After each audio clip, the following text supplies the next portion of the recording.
All right. This is the first stream of me playing Wyll as a solo origin character, only pure warlock. And I'm not going to use any type of consumables for this run. That also means no ogre horn, anything that essentially is consumed outside of very class specific consumables, which I consider part of the origin character's toolkit. So for Wyll, that means the elixir from Arash in Act 2, for instance. Stuff like that will be okay.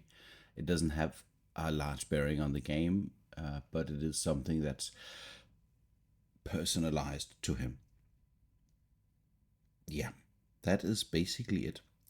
So other than that, it's going to be by the standard rules that I play by, which means obviously no consumables, all gear, all illithid powers, everything else is okay. There are no other specific rules that I play by.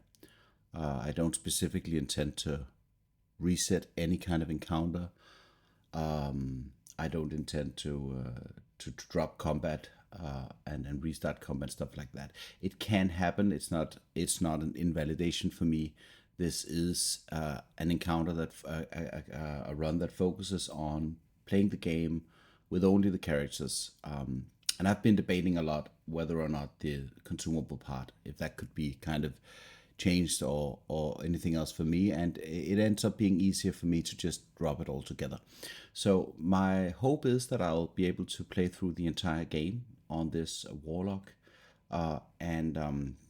yeah. The plan is that it's Wyll is a fiend warlock, and the plan is that I'm going to carry him with the Eldritch Blast spell, and he is going to take the Pact of the Tome as a level 3 subclass because of a couple of things that I think I'll talk about once I get there.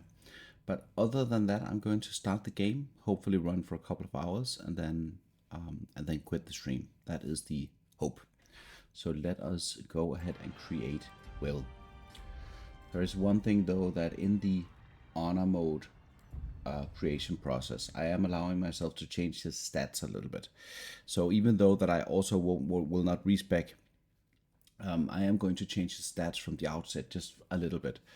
This is something I already tested, and even if some of it might seem slightly weird, that is the intention, and I will get into it why I'm doing this. So I can't change his race, I cannot change his class. His cantrips I do have a little bit to say about, and right now I'm happy with the Blade Ward and the Eldritch Blast because most of the very early game problems are combat focused. The Fiend is also not changeable. The spells are changeable, so I don't mind starting the game with this combination of spells, which I will be happy to use. I can change those later. Folk Hero is the background, meaning that the inspiration points that I earn I'll be using, and it also means that one of the things that I'll be taking into consideration when I do my pathing and my routing, that I want to avoid getting too many inspiration points too early. The ability distribution is the important thing. The strength is going to be set at 8. Dexterity is going to be set at 12. The constitution is going to be set at 16. Intelligence is going to be dumped to 8. The charisma is going to be set to 16, and the wisdom to 14. And the reason for this is the strength is because this is a place where either you stack your strength, either you stack it or you don't. It's nice to have strength, but it's not detrimental to not have a lot of it. There are ways to jump farther and to alleviate the problem of a low strength score. Also, the human background has the versatility, so you can carry more things. So that kind of makes a little bit up for a low strength score. Dexterity at 12 is one of the main kind of problems of the early game. The low dexterity score is because in the early to mid game you get access to the gloves of dexterity from the Kresh region in the mountain pass, and the dexterity gloves are going to set the dex to 18. So I could just go with 10 in dex, but it shows that it's just too problematic. So this is the compromise. Taking your dexterity to 14 is very expensive, and it could be done at the cost of wisdom, because why would you use wisdom? I like to have a higher wisdom score. So, but assuming that the gloves of dexterity, because they are very, very good for the warlock, are going to be on him for 90% of the game, I decide to go with a low dexterity score. It also means killing things will not be done with a bow. So, but that's another consideration when you're using a caster, and you have to rely on dexterity to kill something. You need a high dexterity score in the early game. You also get the armor class value from the dex bonus. So there are many reasons why dexterity is superior. However, from my experience, it is possible to avoid using a high dexterity score. So that's going to be part of the plan. On the other hand, the Constitution score at 16 is valuable, because what I need for this run is I need I need a more reliable spell save or concentration check save for maintaining concentration on spells, and so the more the merrier. So the Constitution at 16 is the conscious choice that I'm running with for this character. And since I'm not respeccing, I need to make a full decision on the stats that is going to last me to the end of the game. And it is my intention to do it this way. Intelligence 8 is because I do not need intelligence for anything, really. It's not a bad stat, but it's one of the stats that I don't see the warlock needing intelligence, I have to say. Wisdom is in many ways a very, very good stat. And there are checks that are based on wisdom, and saving throws that are based on wisdom, where the wisdom score actually helps out. I could dump this, put it into other stats, but I've chosen not to. I like to have a better wisdom score. The charisma is going to be set at 16, and this is perhaps the most important bit for me. And the reason why I'm putting my charisma at 16 is because, and not 17 for instance, is because apart from the other, or as opposed to the other stats that can have an odd score and then bump that up to an equal score to get another modifier from the hag's hair, for instance, charisma actually has two of those in the game. So the one is obviously from the hag's hair in Act 1, where you ask the hag to give her your power, to give you her power. And the other one is from the Mirror of Loss in Act 2, where one of the things that Mirror of Loss does for you is that it gives you +1 to charisma if you pass a check. So that +1 to charisma plus the hag equals 2, and the +2 obviously from the Mirror of Loss equals 4. So that puts you to an equal score. So I don't want to start my game with an uneven charisma stat. It doesn't make any sense. And the other reason is that once you get to the end of Act 2 and you apply the charisma bonus, the wisdom bonus, and the intelligence bonus from the Night Singer, or the Sharp-Offs from Blighted Village, the 3 shrines that you can pray at, you get you get +5 to your stat, meaning that with the hag hair, that is 17 + 5, that comes to 22. So actually the uneven score from the hag hair is going to increase to an even score from the Sharp-Offs. So in my opinion, that is just good enough, like in the whole game arc, to plan the character like this. So this is the stats. As for the scores down here, perception is always nice. And then we want, I think, okay, we cannot get a perception. We cannot get both perception and, so perhaps just deception from here. And then investigation, I think. Because most of these checks are not relevant to the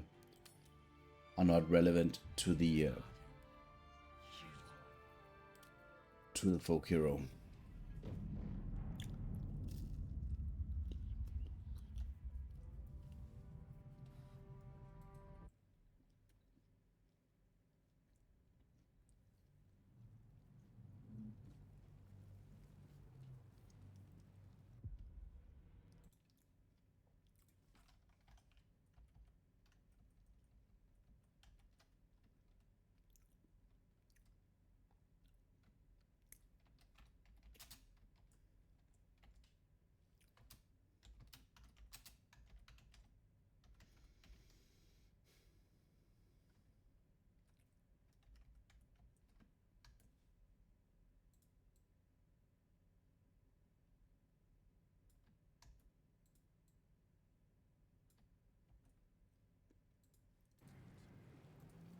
All right. So collecting items in the beginning is not so important for me. The only important thing is that since I'm playing with a solo character and also no consumables, I need all of the help I can get in terms of meat shields and whatnot, meaning that this check is so important that it's going to mean a restart if I fail it. Doing an investigation check, which we succeed.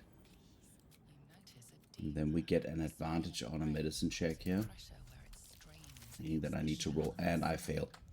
So that means I'm going to redo this.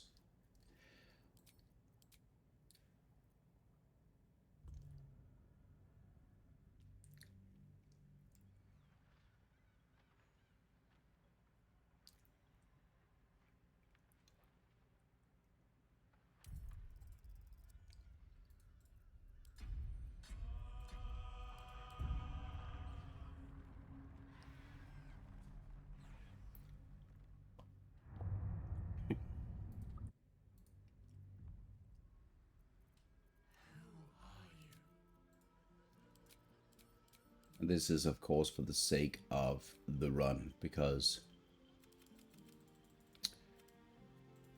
if you do plan on doing it this way, just it's very important to keep in mind that this is, if you end up in a situation where you lose your run because of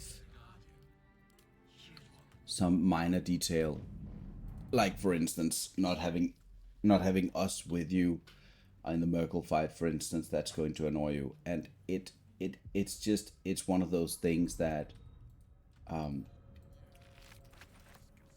that in the solo challenge, obviously you're not going to restart if something goes wrong later on, but when it's within the first 2 minutes of the game, it's a non-starter for me. I restart the game to get that check done, always. This is no, hello, good morning, Squiz, or good night, or something. I forget what time it is by you, 9. Let me see. Good evening or something. Yeah. So no, I'm just now starting my I'm just restarting my streaming career on the down low here. So this is just me doing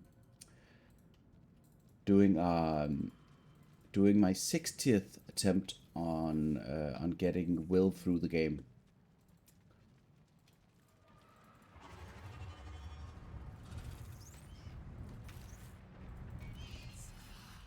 So this is the regular type run that I like to do, where I play the one character and I attempt to go through the game.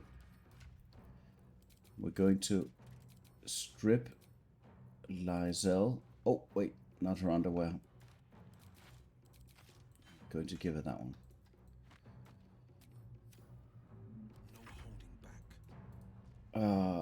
It's a completely regular run where I try to explain just a little bit what I'm doing while I'm doing it.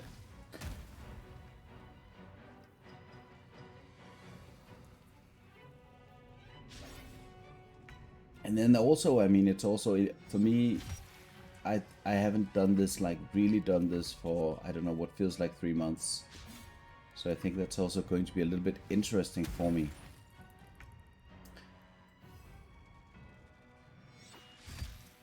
I think the general strategy is going to be to collect as much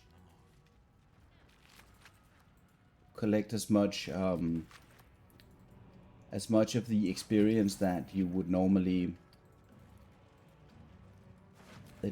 be able to access without too much resistance to begin with, and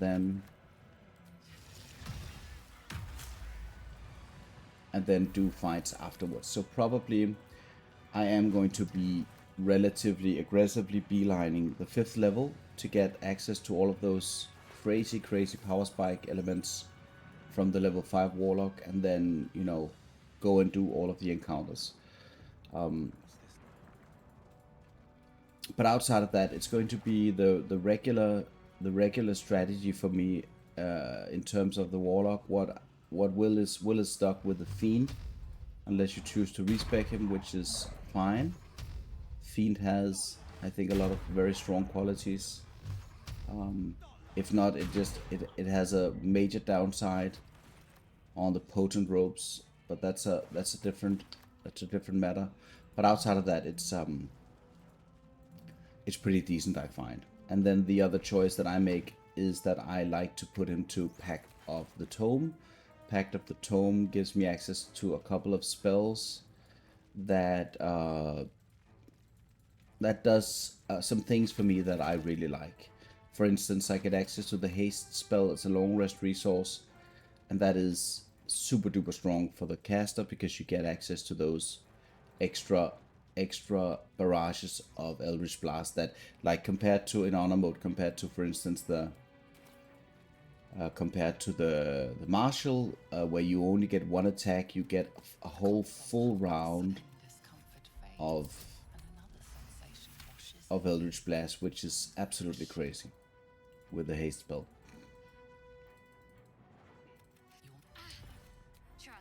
But that also means I'm doubling down on any kind of concentration from Warcaster feat and stuff like that. But I'll get back to that once I get there. Right now, it's very early. I forget how to... Just see. Taking her shoes and the shield. Of course, that's how we do it. Yeah, so the...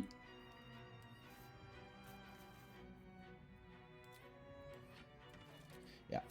So this is the one major hard part in running with the stat distribution of my Wyll. The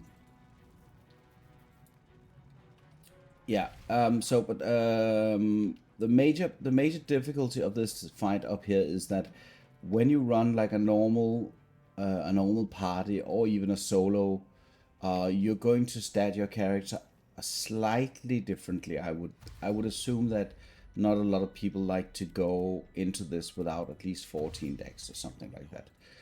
So with the decks that Wyll currently has, it puts him to an armor class of 14, which makes this very, very dangerous. Oh shit. So even though that I like to kind of get all the XP from this, what's even more important is to quickly get to the helm area, to be able to kind of read the situation. One of the things that kind of define how this encounter is going to go is the balance between the Mind Flayer and Sulk. More notably, if the Mind Flayer proceeds to get his stuns in, and if Sulk hits the Mind Flayer at every turn. So in this situation, I'm in a very good spot. So I'm still going to progress aggressively towards the helm. And then, even though quickly say I don't have any bow equipped, so I am going to be doing the Eldritch Blast. The Eldritch Blast at level 1 is the same as the Firebolt. It's highly unreliable. Let's just do this. Come on, doggy.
Getting the lesser imps is more important than getting the dogs, because the dogs are only 3 XP, but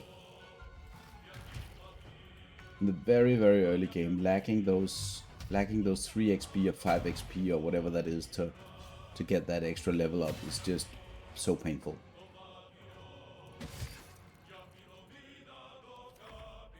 But since the Mind Flayer has done so good or so well, I think that has purchased me a whole round. If the stun hadn't gone in, the Mind Flayer would already have killed. Sorry, the commander would already have killed the Mind Flayer, and I would have been in a lot of trouble. See, like, I survived with 2 HP. That actually puts me in a bit of a pickle, because in principle,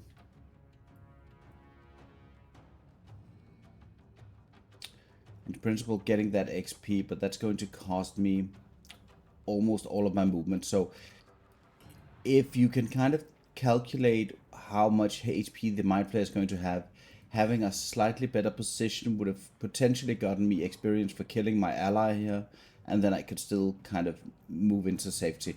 But now it's already getting too dangerous. So if I go and I try to kill this guy, I'll be here, and then I'm going to be moving around here, and he will be flying to me in 1 turn and killing me. So that's not a good idea.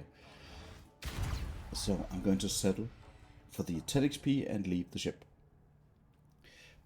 But yes, normally making sure that the Mind Flayer, keeping an eye on the Mind Flayer at all times is very advisable, in my opinion.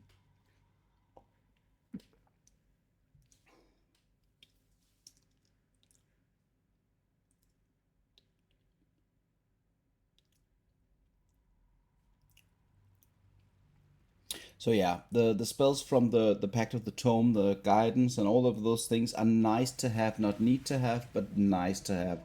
But I find that when I look at the options for the way that I want to play the character, getting access to the haste and the animate death spell at level 5 for free without spending spell slots is just suiting my playstyle the best. But I think the other pacts, in each their own way, support Wyll in a good, strong way. Let's just get our containers here. I like to have a couple of containers for my stuff.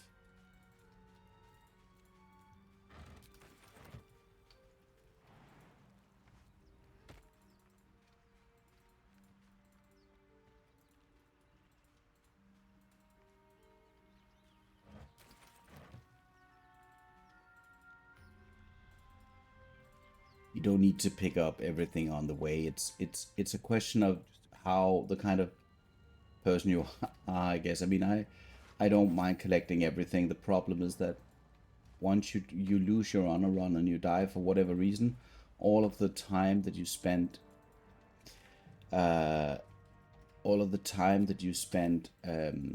collecting things is just like, becomes very obvious how much of your time you wasted doing that. Yeah. So I'll actually be, normally I like to attack the bandits here, but I'll be bypassing those for the sake of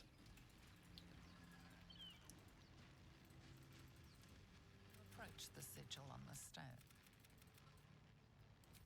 For the sake of the later experience that you can gain. If you don't explore right away, some of the areas that you can explore will actually increase in experience. There are guides on this online when to go and explore and when to not explore if you want to maximize XP. All right, second level. It can be a problem if you don't get enough kills on the ship, that you simply don't have the level 2 when you get here. That's a bit of a problem. All right, I like to use the burning hands. A suggestion from one of my friends online that could be a good idea, and I've been very happy about that decision. For the Eldritch Invocations at level 2, I'm going to be picking the Agonizing Blast that adds the Charisma modifier to my damage from the Eldritch Blasts, and the Repelling Blast to knock the targets away, simply for, there are loads of good Eldritch Invocations that you can choose, but having this as kind of an assisting ability in doing things is just very, very versatile and keeps the utility of the Eldritch Blast to at a very high level. So now I'm going to take away this one, and I'm going to add the Hex spell. And this is all optional. Whatever people like to use, I think is fine. It doesn't make much of a difference.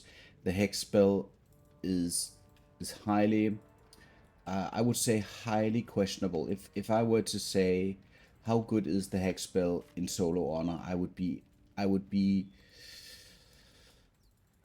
probably be, well, it's very good if you don't get your concentration broken. But if you lose your concentration, it's not very good, considering you only have 2 spell slots. Even if you don't have a very strong bonus action, it is still, if the concentration would never be broken and this would always be available to you, this would probably be one of the best spells for the warlock, even comparing higher level spells, but not in this case. I'm going to be leaving Lysel and everything right here. What I expect is going to happen in the first attack on the grove from the goblins is that my side, the allies, are going to lose in a very, very bad way.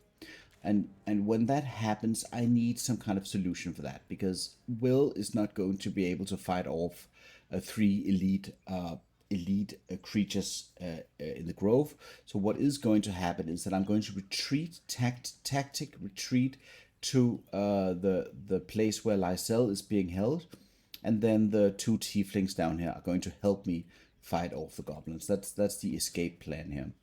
All right, so I'm going to be casting an Armor of Agathis, and then I am going to be utilizing the Warlock special power to regain spell slots.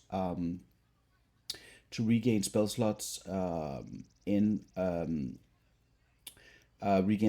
through short resting, and right now I think probably also I'm going to be casting a hex on myself, actually. Boing, there we go, and then I'll be doing the short rest. Right, and then we go in. And the reason for this is that once the spell has been cast, it can be recast for free without expending spell slots. So there's no reason to not have it and have both your spell slots, right? Spending both of your spells and then short resting to get the spell slots back is key, in my opinion, for the Warlock. That's one of the things that the Warlock does that really works. And the reason why I have the Burning Hands is going to be evident in a moment. I precast the Blade Ward, and then I initiate the combat here. Right. So the initiative here can be kind of a problem because with a 12 dex, that means I have a low general initiative, which, I mean, can be kind of a problem in this encounter. Alright, so the strength right here of the Burning Hands is that I'm able to, it actually deals a very high, high average damage. And if I'm really lucky, I'll kill one. Look, I killed one. Oh, see, yeah, the problem with the Hex, yeah, I forgot it. It only works if you kill the target. So having a Hex on myself is funny, but not very meaningful. Alright, I'm just going to keep in melee with this guy in the hopes that he's going to miss, which he doesn't. So every time with this encounter, the most important bit is to see if you cannot kill the archers here very quickly. If that becomes available to you, then already you're in a good spot. So the first 2 rounds are very, very critical, I find, to the participation of the player in this encounter. Most of the classes, at least. For me, because yeah, going into the pit and fighting the stuff down there is very dangerous, with no access to healing from potions. Very, very dangerous. All right, so I'm going to push now. Wait, is this a good decision?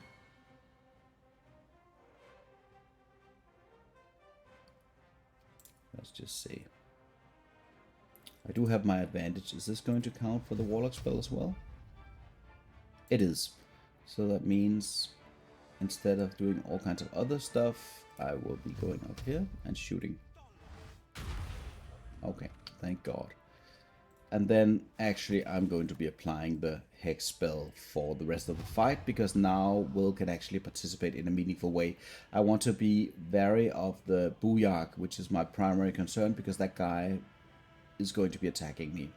So, and then one thing that you can look at when you look at this is getting into nitty-gritty details. But some of these targets have lower AC than others. Zakrok has high AC of 16, relatively high.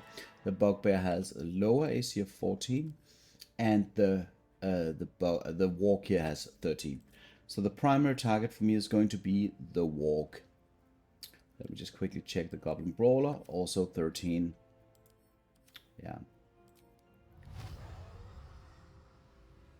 So I'll be targeting the Walk. It's a real luxury to be able to cast the Hex spell in this fight for me. It's a real luxury.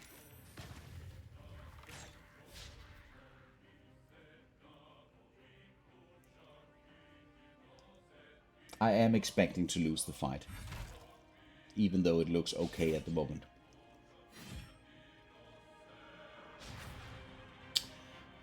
One of the major problems on solo, if you play the Wyll origin, is that you don't have Wyll in the fight. Normally he's going to participate on your side, throwing potions, attacking, doing all kinds of things. But like in the solo, you just have one body less. So that is just like a major problem in my opinion. A major problem. Right, hotkeying is nice if you hotkey your in the custom setting. If you hotkey some of your stuff, that just works. All right. Let us try to see what we can do to the Walk. Please hit. Thank you. And the value of the Hex is just undeniable.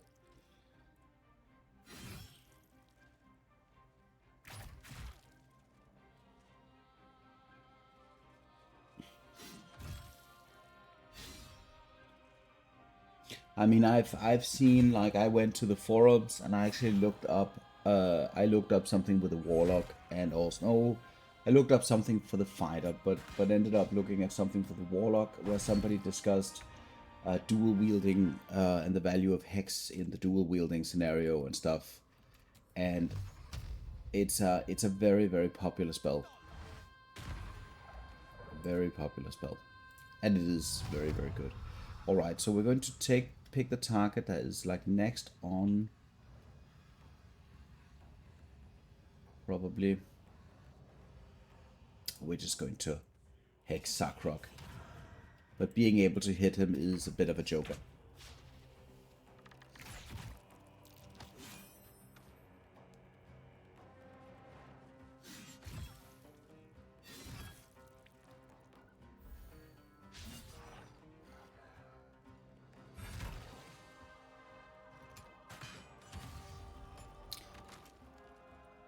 And then this fight, everything is a bit, yeah, okay. So now Barth went out. That's at least something. My prediction was pretty bad.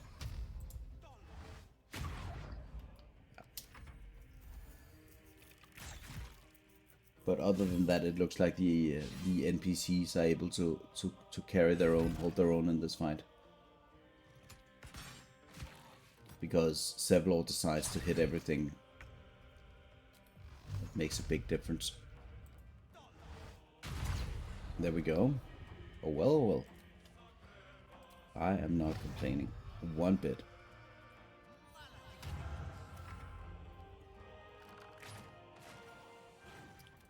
There we go. Alright, so finishing up here, I like to just loot everything. I mean, with a solo you don't need that much gold, but even then, there are some items that I like to purchase.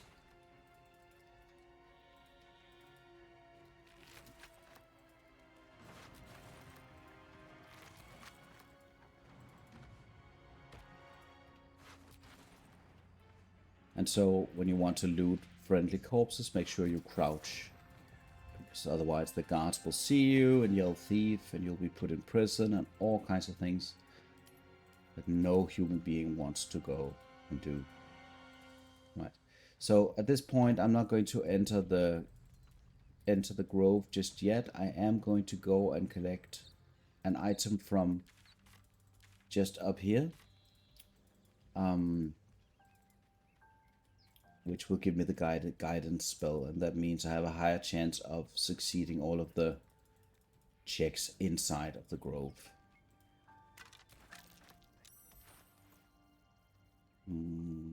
Equipping. And then I'm going to cast the guidance spell here. Going to be short resting. And then we go, and we see the rocky crevice. At this point, I like to cast... I don't really want to cast the Armor of Agathis, actually. I do already have temporary hit points from Dark One's Blessing, which is part of the fiend subclass. But I am actually going to go and interact with this object. It's a bit of XP, and there's just no reason not to for me. And whatever choice you pick here is a little bit irrelevant, because after succeeding the check, I'm going to go in there, I'm going to crush the spiders like a true folk hero. Yeah, and there we go, and then I will just take the attacks of opportunity, and then we burn them.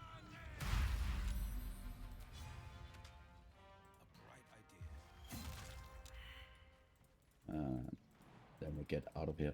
Oh, here we go. Finding out where you can jump using with an 8 strength score is also a bit of a science. Sometimes you can actually manage to jump places that you wouldn't normally. Wait. Oh, I can't have that on me. I mean, that spider is going to haunt me for sure.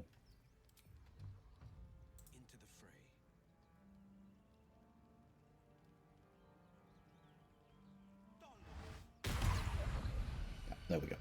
Okay, also killing a target, apparently, apart from knocking it out, killing a target grants you the Dark One's Blessing from the fiend subclass. So it doesn't make a lot of sense knocking things out when you can kill it. Yep, see you, Squiz. Have a good one.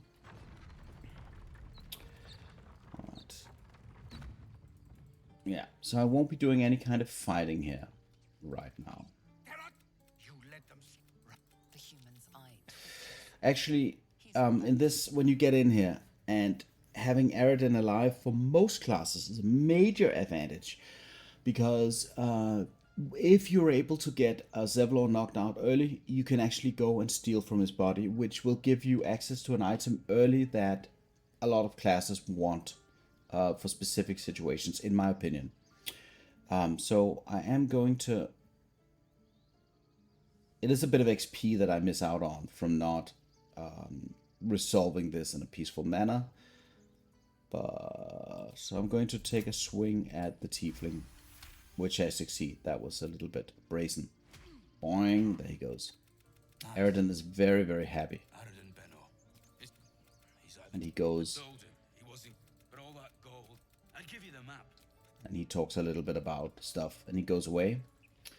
And then I can go and loot Zevlor. But it is... I mean, for some classes... it is very, very valuable to have these gloves early. I'm just going to rub him dry. There we go. And he's going to wake up and not know what hit him. But this thing about getting access to Zevlor early on through... yeah, alright. I'm going to be reading this little book here. A lot of the stuff that takes place in the Druid Grove is based on small interactions that gives you small bits of experience points. Talking to Aaron and just going through the dialogue with a one mash, just mash the one button, actually gives you more experience because you're asking him about the healer that's going to help you out, and that is more XP. And so precasting this is not necessary at this point, but if you, for instance, go over here, you need to have it precast for the perception check to have value from your guidance. So the guidance needs to be precast. And if you succeed the check, you get XP. And like with Roland, you want to go in there and you want to try to persuade him. And if you fail this persuasion check, you can just, in the next following dialogue, you can just hit the one button and you will still succeed. The only difference, Roland will still stay in the camp if you just hit the one button after the failed persuasion check. But the important bit is here that if I succeed, I get 15 XP again. So all of those small bits of XP, I think, are going to bring me... Hello, Shadowheart. Goodbye, Shadowheart. All of those bits of XP are going to bring my XP counter up close to level 3. So we talk to Donnie. He stares right past. He still stares as he turned back. And then we succeed the perception check, which is necessary. And then we do the investigation check, which is necessary in this case. And we get 15 XP more extra.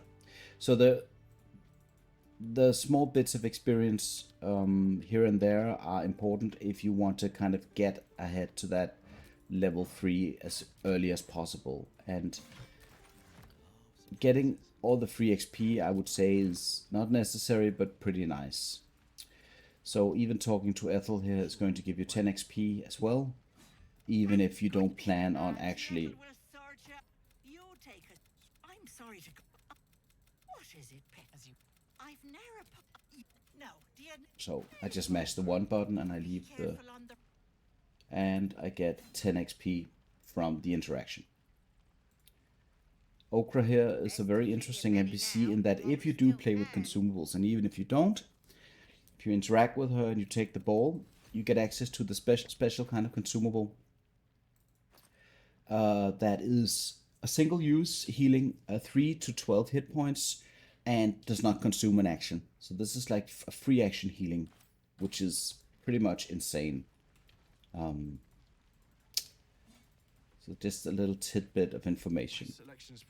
So what I do with the Damon here is that I go into a dialogue with him, obviously, and I give him all my money because I want to get the attitude up to 100. So I'm going to give him stuff.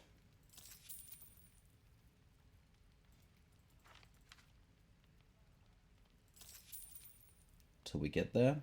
And once we're there, I'm going to sell stuff to him. and he actually has one item that I want.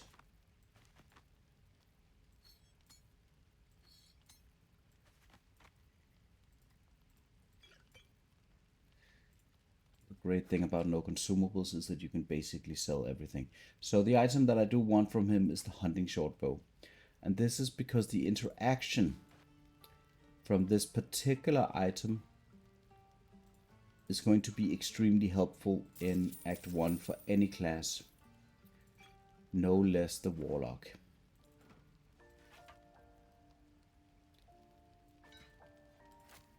Right, so I'm just going to mess a little bit about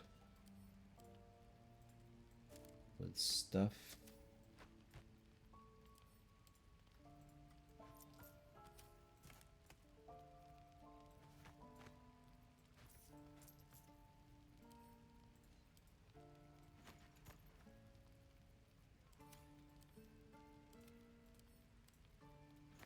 Once if you don't use your companions, you're going to be holding those extra bags that you don't need for anything. So I'm just selling everything to my new friend Damon, and then I'm going to equip this item. I'm going to put a couple of things away I don't need right now. All right. Okay, so the bow, the hunting short bow, does, in a sense, it does the same as the hex spell in that it adds damage to when I attack with physical weapons, the hunter's mark. But what it also does is that it has this little smart thing called Feller of Monsters, and this basically gives me advantage on any kind of monster that has the monstrosity type, and this is a lot more useful than you would think at first glance, because it means that all of the creatures that you meet in Act 1, the gnolls, the monsters in the Underdark, for the most part, so many, like even the harpies are monstrosity type monsters. So having advantage on your attack in this game is extremely superior. So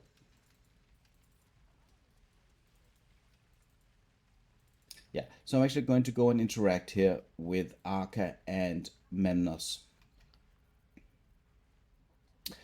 And what is important here is that when you head into this, I don't think I want to fight them. I don't need to fight them. But I'm going to go and talk to them. And I want to try and free Zaza because that means extra experience points. And I'm just going to check. I think the deception is...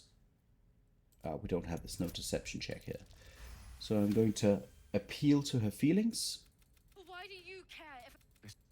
And this is going to pacify her. But more importantly, it's going to make sure that Arca lives. And I need Arca when the druids or when the goblins raid the grove for the second time. So having Arca alive is a preference of mine. Let me just quickly check if I have a chance at doing this. I think I have 1 or 2 lockpicks. These odds are decent. It works. Zaza gets out. 15 XP again. Look at all those small bits of XP. And then I talk to her. Ready to go. There's no more XP here. Just for letting her out is the XP. And then I'm going to let her stay there. And the reason for that is that I can't go through the hidden gate just yet. You don't even want to peek in. There's a guy in there that you don't want to die, and I'm pretty certain that if you enter, it's going to start his demise. So he's going to die if you go in there, and you don't want to do that. In the house, there's an NPC. She doesn't do anything to my knowledge, so I just bypass her to move on. And then I go to do the last bit of stuff in the grove. Almost done. And the XP is slowly climbing. I'm not spending time on Mattis or his friend. Doesn't have any kind of value to the folk hero. And we talk to the mother, Chimera. And then we just mash the 1 button. And then that gives us 15 XP. We promise to help their daughter. We just mash again, just mash the 1 button. There are a couple of places in the game where it doesn't work like that, but like for the most part, that's how it works. And then we have Volo. We don't care about Volo. We are going to go talk to Alfira real quick, because it's another 15 XP. And these small bits of XP are not necessary to complete the game solo. It's just, it just doesn't make any real sense to not do it. I'm going to take the loot and try to perform with her. It does run the risk of failing. But since Wyll is a high charisma character, he's in a good position to do this. And you just mash the one button outside of this. And that's 15 XP, and then I get the musical instrument proficiency.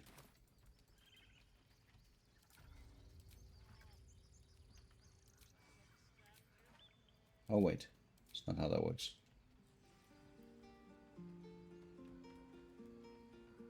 Okay. What?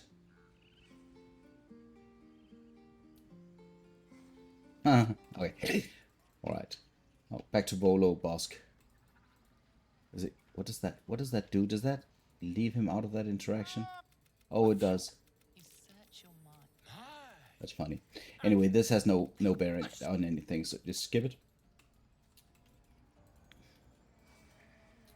Just going to go down here to get a bit of extra gold.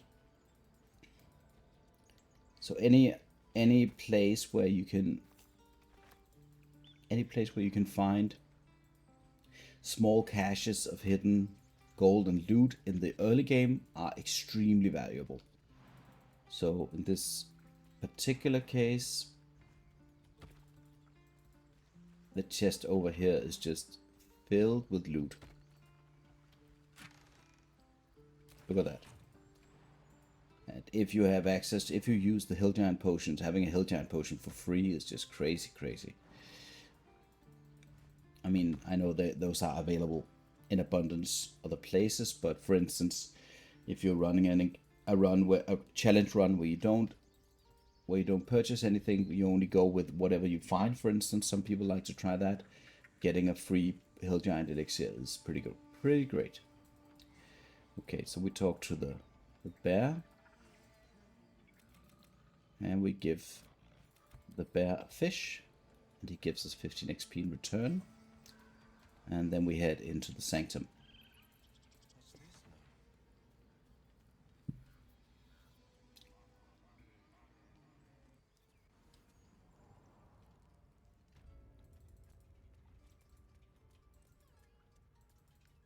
And this is a little bit interesting. So I found out that mashing the one button is the right choice. Again, just mashing the one button. Oh, it's a fail. Oh my god, is she going to kill the tiefling? No. Number one, do you want blood on your hands? Fair words. Okay, great. So we just mashed the one button. Check, got it. And it still gives me XP. Talk to Wrath. He's going to give you XP because you promised to save Halsin. Or does he? Oh no, maybe he didn't. I thought he did. Again, we just smashed the one button because we promised to help her out. And that is 15 more XP here. Head into the servants' quarter. Interact with the Rite of Thorns right here. Because this is going to give you a clue about what Karlach is up to. Head into this little place right here. And interact with the chest. Just steal it. It's just the easiest. Doesn't weigh anything apparently. And we just run out. So if any NPC is walking into this place while you're stealing the chest, it's going to make them shout thief and come after you, and then you can go to jail. But if nobody's there, nobody cares. We talk to Nere. We mash the one button. She gives us 30 XP, and then we go in here. So at this point, we're getting very close to level 3. That's another reason why doing the Druid Grove right away. Basically, the only thing that has any real value to postpone in the early game is the exploration XP, whenever you can afford it.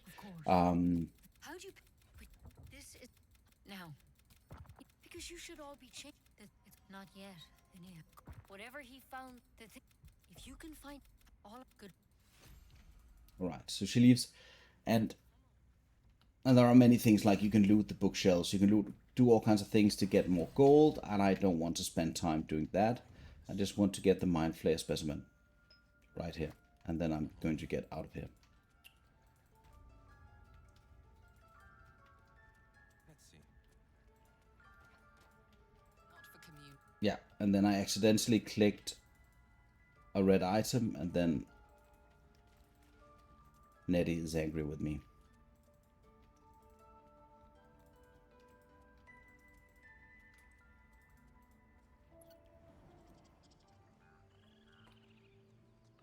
And then once we get out, we basically need to do 2 things, and then we can leave. And not come back for a while, I think.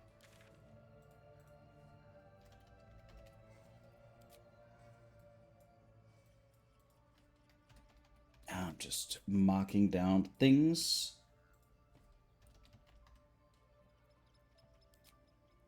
So that I do not forget them.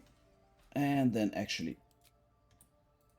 one thing that you do want to consider, go back and you talk to her parents here, you get a little bit of XP. Our little helly. And that actually gives me an inspiration point, which we like. And we do need a couple of inspiration points. One thing you do need to do on your way back is go to the concealed hatch right here.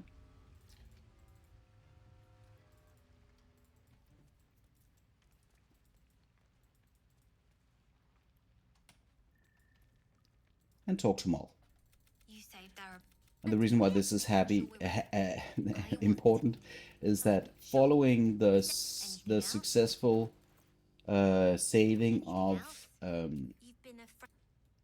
Arabella, Mull will then proceed to give you a quest that is, for most classes, very important.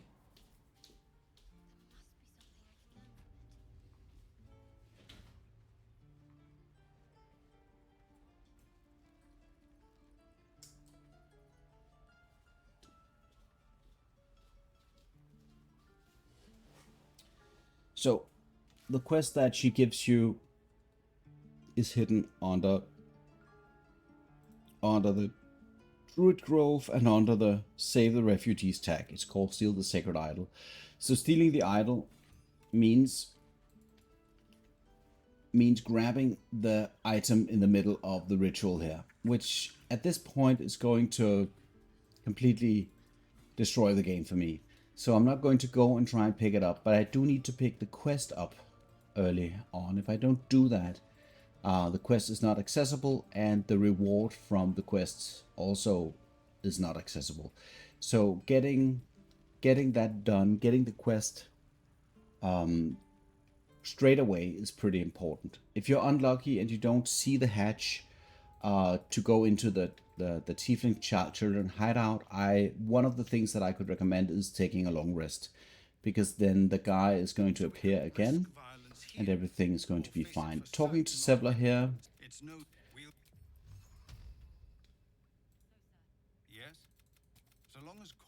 So if you talk to him twice, he's going to ask you to kill Corker, basically. So that's not too important. I'm going to leave the Druid Grove through this ladder. I am going to save the Tieflings, and just for the fun of it, Lacrissa, one of my favorite NPCs, wants to make a bet on whether or not we see each other in Baldur's Gate, and I consider that a bit of a good luck charm. So giving her 10 gold pieces as a bet is kind of funny.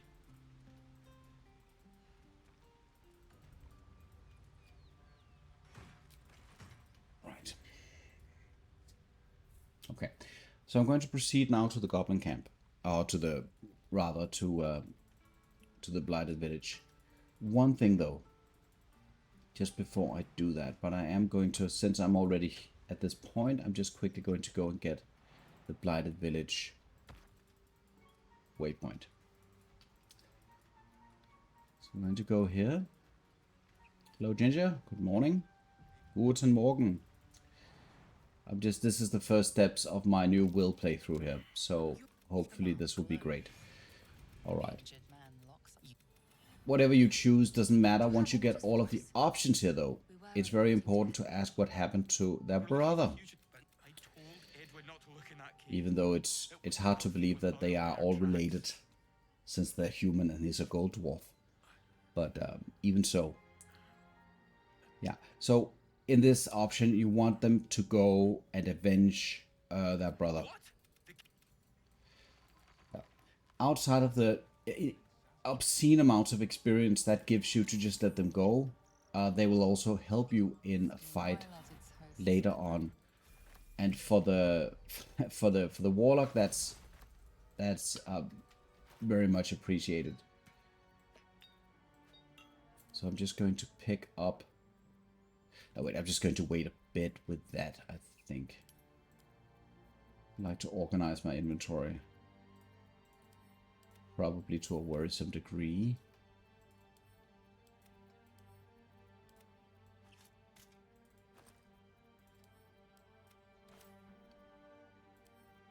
There we go.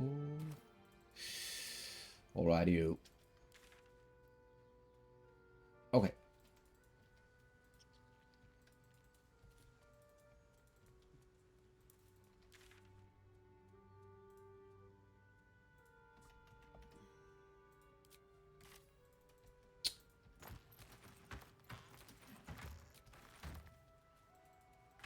So going to get some of the XP that's free and easy to acquire is, I think, it's a very, very optimal way of playing. So at this point, I'm wondering why I'm not seeing Eridan here. Normally he hangs out here, which actually also opens up to killing him. So you can get a bit of extra XP from killing Eridan if you don't care about his story arc. It's not that there is much more to gain from that interaction, but still. Alright. So I'm going to run over here and collect the 60 XP from the exploration. But this is a set amount. This is not the 60 XP is not going to increase. So that bit is not too important. You can explore the Blighted Village as soon as you want. Then we talk to the dog. Wyll is just superior with animals. Yeah, we just smash the one button, as always. And everybody's happy. And now we can loot his owner. And then we can tuck away the letters, which we can then use later.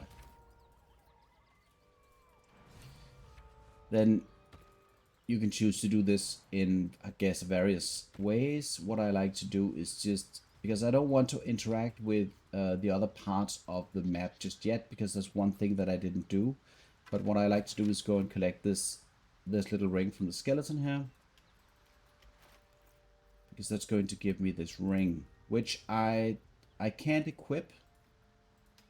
Because it is going to mess with my charisma. So I am going to unequip it, but have it at the ready for when I need it.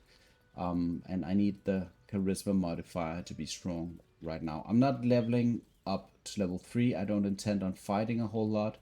And the lower level you are, the more cheap it is to actually go and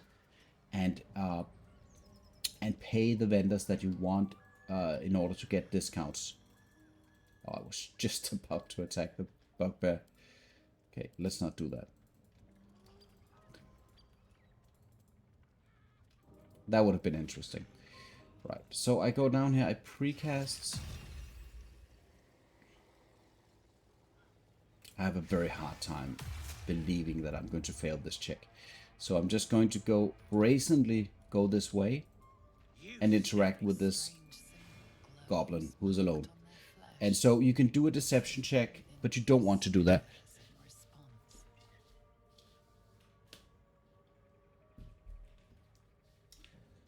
The intimidation check is only a DC 10, and the deception check is a DC 15, so that means that this is a much easier pass to succeed. And there's another gimmick with the goblins, is that they just like the intimidation check in general. So every time you have the chance to intimidate a goblin, it's more often than not going to be the best choice. All right. Okay. I'm just going to talk to the ledger for 15 XP. Oh wait, no XP yet, but a quest though. And then I'm just going to go up here to collect another little bit of XP. And then actually I need to go back and do something real quick before proceeding. There we go, 15 XP. I have the waypoint, so I'm going to port back to the grove.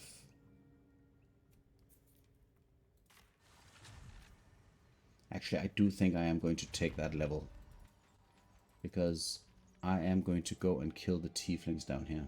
Free laser. Alright, so for the third level up, is now we're going to make a couple of choices. I'm going to first off pick the Cloud of Daggers, which is a extremely superior level 2 spell for the warlock. This basically solves like so many encounters that it's not even funny. The Cloud of Daggers is a very, very strong spell. And as I said in the beginning, there are the 3 pacts that you can choose, and all of those are valuable in their own way. The Pact of the Tome, I guess, is the most immediately, like, it makes sense immediately. You get extra spells and things, but it gives you better spells later on in the later game. You get access to some things that are very, very nice. So I'm going to pick Pact of the Tome here.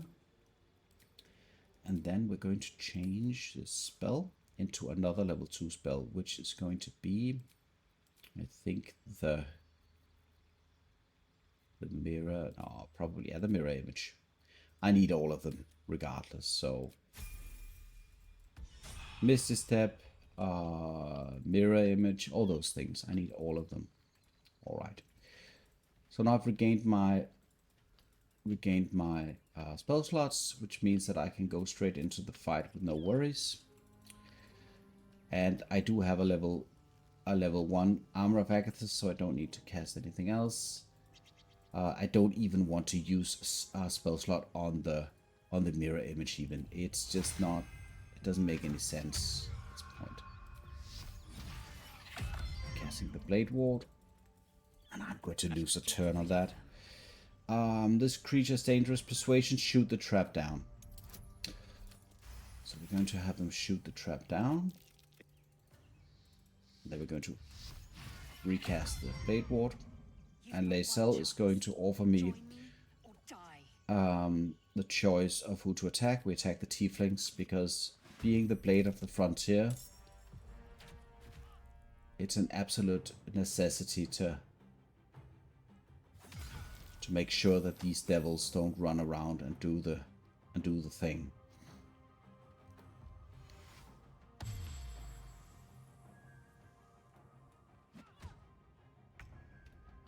She doesn't even have a weapon. Didn't take away her weapon, did I? I did. Okay, so stripping Lae'zel on the Nautiloid can be kind of a problem. We're just going to spend the spell slot here because these tieflings are just very dangerous.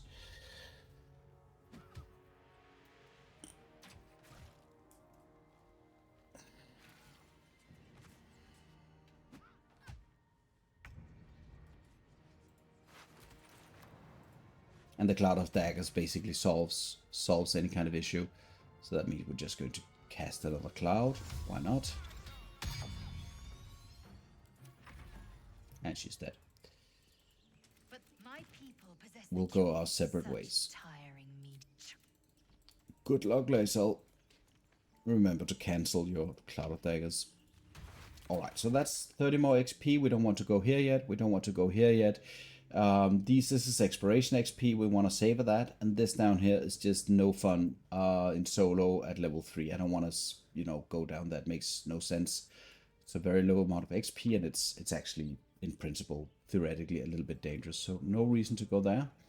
We don't want to go into the underground passage just yet, also too dangerous. We want to port to the Blighted Village.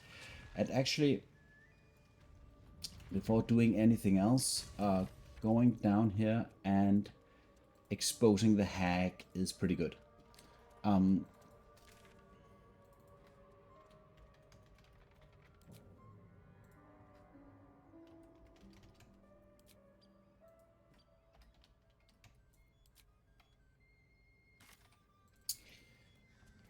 Exposing the hag down here is a series of checks that will always, in a way, succeed. And one of the things that I found out is very good about this is that the XP that you get for doing all of these things down here, whatever you choose here, it doesn't matter. It just makes no sense fighting them. They give 1 XP, one XP point each, and it's an annoying fight that it's just not relevant for anything. Exploring down here is going to give you immediately. A chill runs up your spine. You feel like you're being watched.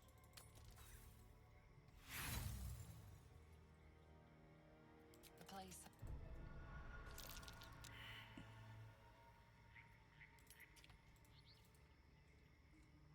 Is going to give you an immediate amount of XP of 90, and that's, as far as I can tell, not depending on your level. So I don't think that bit scales, if I'm not mistaken. But the XP that you get from going into the hag's nest and exploring those bits in there, which there is no combat, is going to give you a set amount of XP. It's always going to give you 120 plus 60 XP. And that just makes for a very good idea to do that stuff in the early game.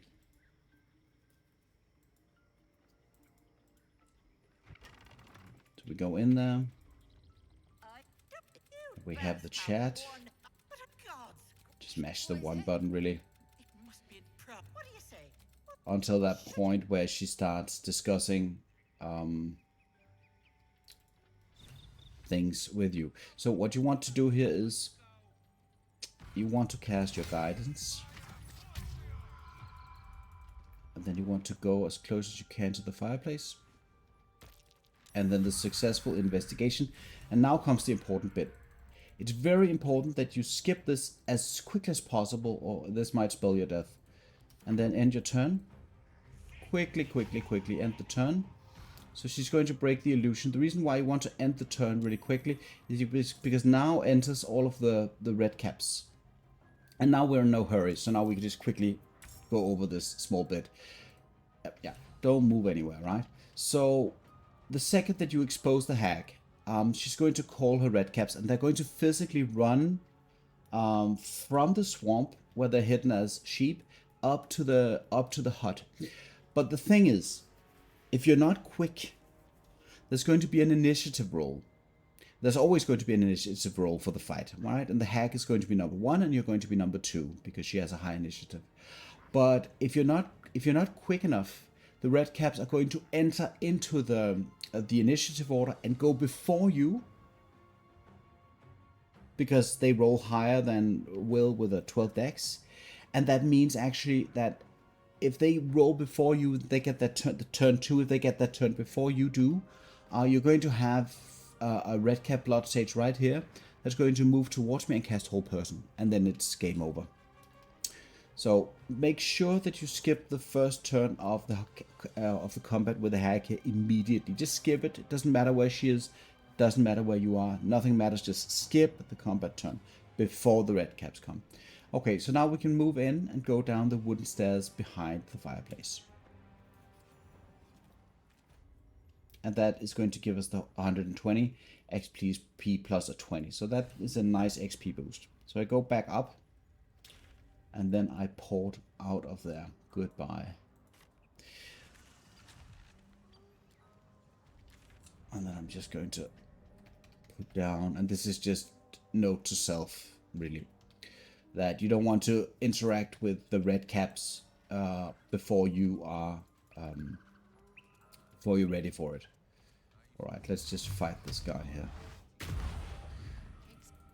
So once you pass the diplomacy check with this goblin, he's going to provide you with the experience points. Yeah, that one doesn't work, Ginger. But I'll explain it real quick, and then I'll set it up later. The rules are no consumables of any kind. I've also decided to not use the ogre horn, so I need to remind myself not to do that. I'm going to fight them at a later point to get the crown from the ogres. No consumables outside of class-specific consumables. That would mean like the Astarian potion from Act 2 and stuff like that. But outside of that, no consumables. And then it's I can flee from battle. For instance, I can re-enable battle if I find it to be necessary. I don't strive to do that, but it is something that in case I aggro something unintentionally, I can reset that stuff. And then it's monoclass, no respecs, all the usual stuff that I play by. Okay. Yeah, he's going to kill himself, I think.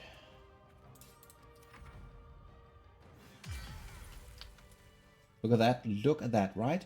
This is incredible. Let's just spend 5 seconds looking at this. So I go in and I'm like, yeah, okay, I can let him hit me once, and you know, I have the armor of Agathis, so he's going to kill himself. Fine. And then the little guy rolls, and what does he roll? He rolled a natural 20. He deals not, luckily not maximum damage, right? He has a relatively low roll on his main attack, which goes up to 12 with a crit, plus dex modifier, so that means 13. And then he has his extra roll that also goes up to 13. So that would have totaled 26 points of damage, which is like basically my health pool in one hit. So I don't feel like I can state enough how dangerous the goblins are.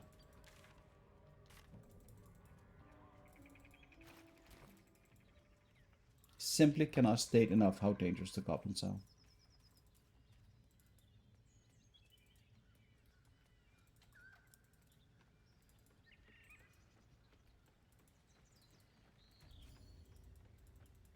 But the thing that I wanted to say is that the interaction with the goblin here, when you talk to this guy, and he basically makes the whole Blighted Village neutral to you, what he does is that he gives you a lot of XP. Those experience points are pertaining to the goblins in the two right-hand side of the village, right-hand side buildings. So all of the goblins on the rooftop here, the one inside of the smithy room here, and the goblins over here on the top of the other house on the rooftop, those are now going to be XP redeemed. Basically, it means that all the other goblins, the ones down here, and the goblin here, because you could see it gave me experience to kill him, 20 XP for killing him. All of those goblins will still yield XP, and that's important to know that some goblins you need to kill if you want XP, the rest you don't have to do it.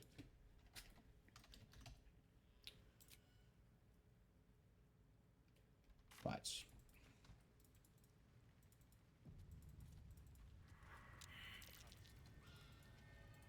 The mark glows, but you fit. Good for you, mate.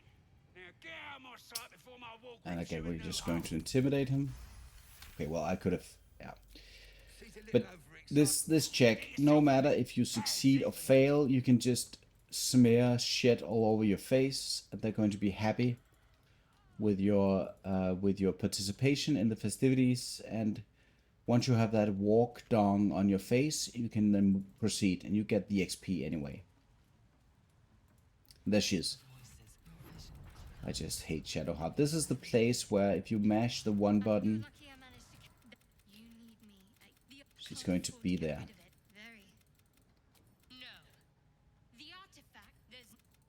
Right. So we ignore her for now. And then I do need to take a rest in a moment. Talk to Volo.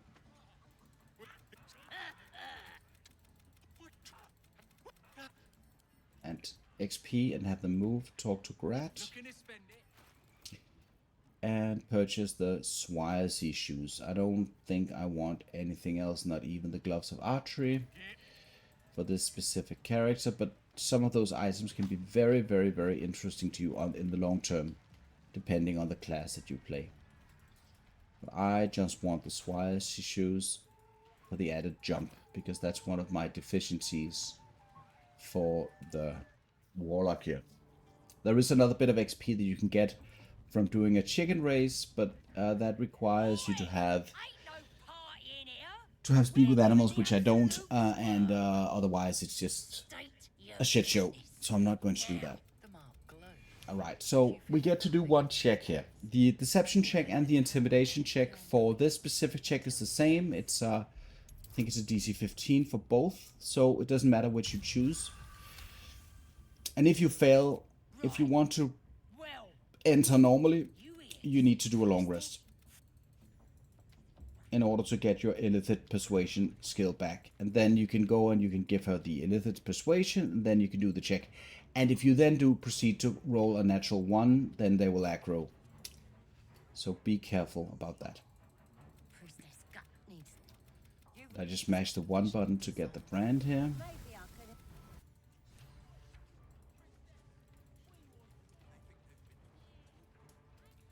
And then I'm actually going to do the long rest, because I am going to do a couple of things in the goblin camp before I leave.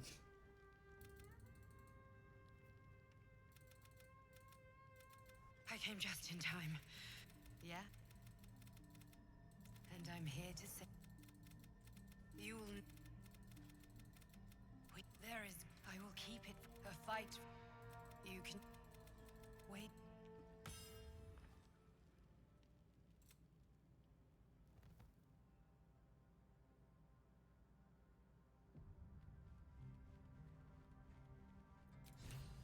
And I have my spell slots back.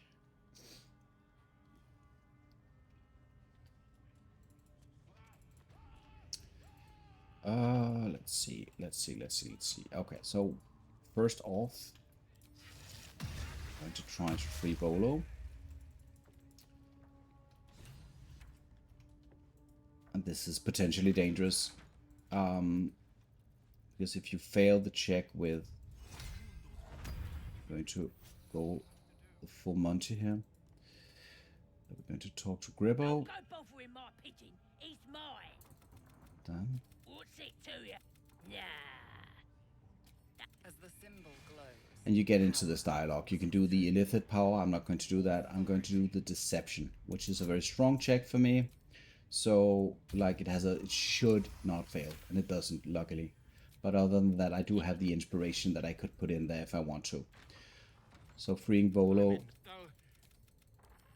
gives me both.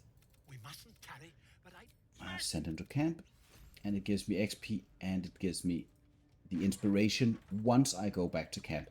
When I talk to Volo in the camp after freeing him, it's going to give me an inspiration point first time. So that's basically like an inspiration point on retainer. So I'm going to keep him there and not talk to him just yet.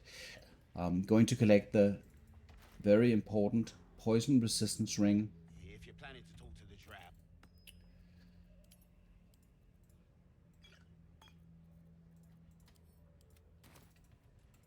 And then just going to go and talk to Abdirak here. So talking to Abdirak at full HP is, and just mash the 1 button.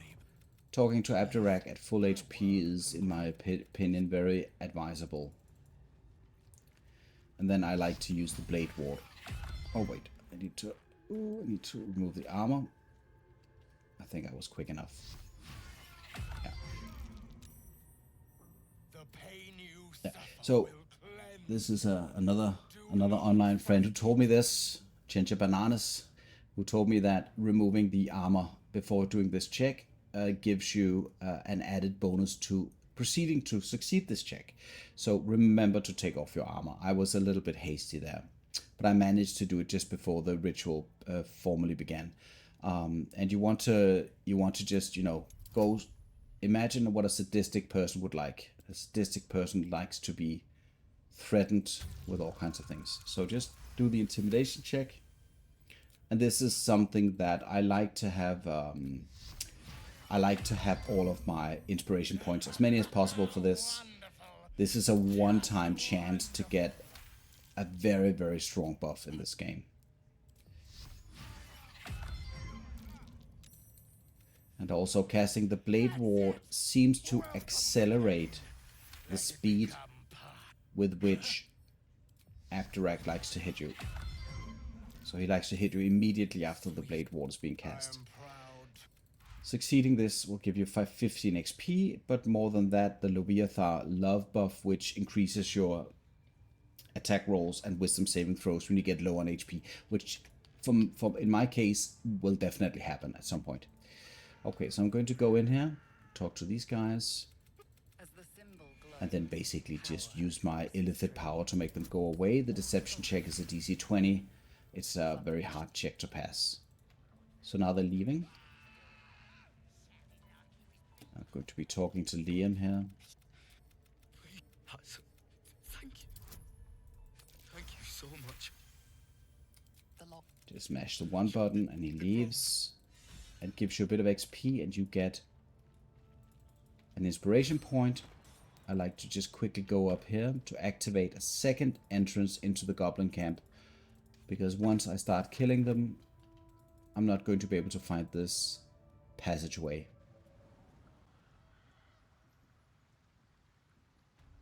I'll get just outside.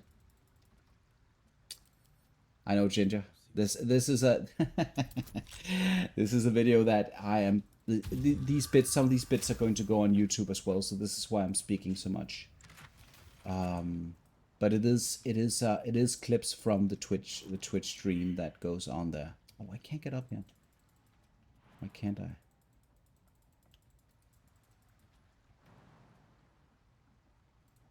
But like a friendly shout out, I guess, is never unwanted where it is due. I can't go in there.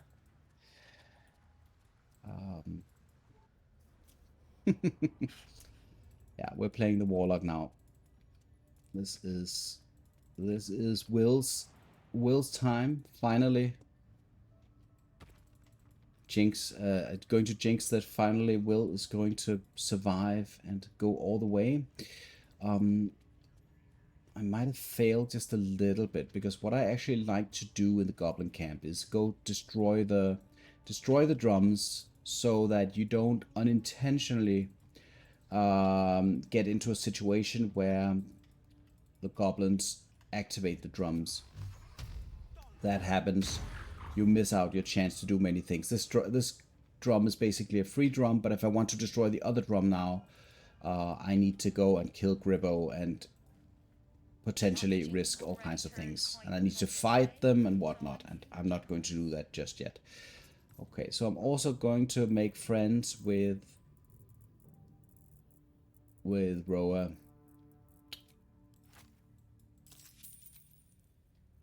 That is going to cost me most of my money, which is fine. I do like to get that attitude to 100. Just a personal preference. All right. Pleasure. So we're just going to go to camp to just collect a couple of things. There are a couple of items I do want from her.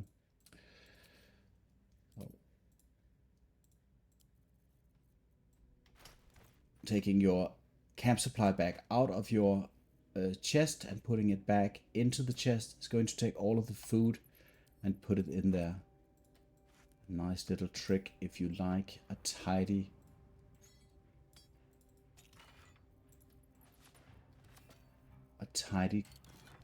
inventory and camp chest like I do. I think I might have a little bit of an OCD on the topic, I have to be honest.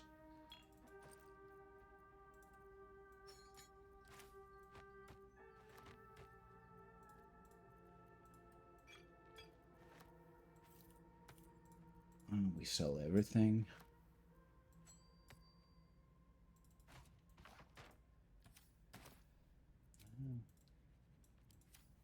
we go back.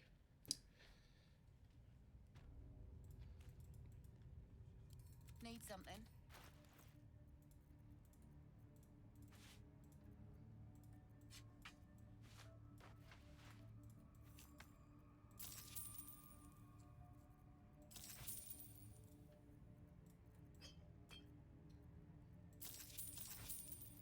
One second.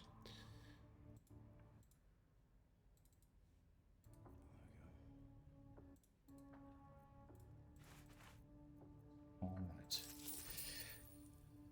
Oh, yes.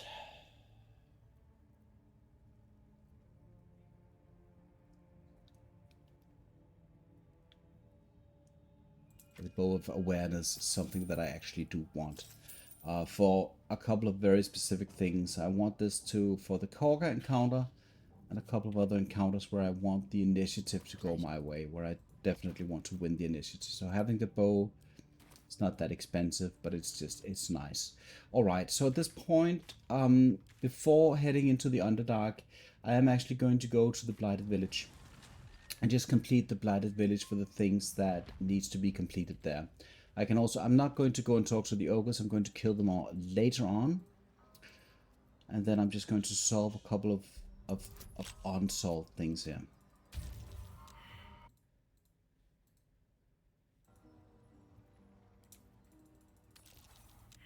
Okay. Failing. Okay. Now I don't have anything to wear because I sold my chest armor, which is okay. Let me just quickly think. I have 2 inspiration points. Yes, I should be fine.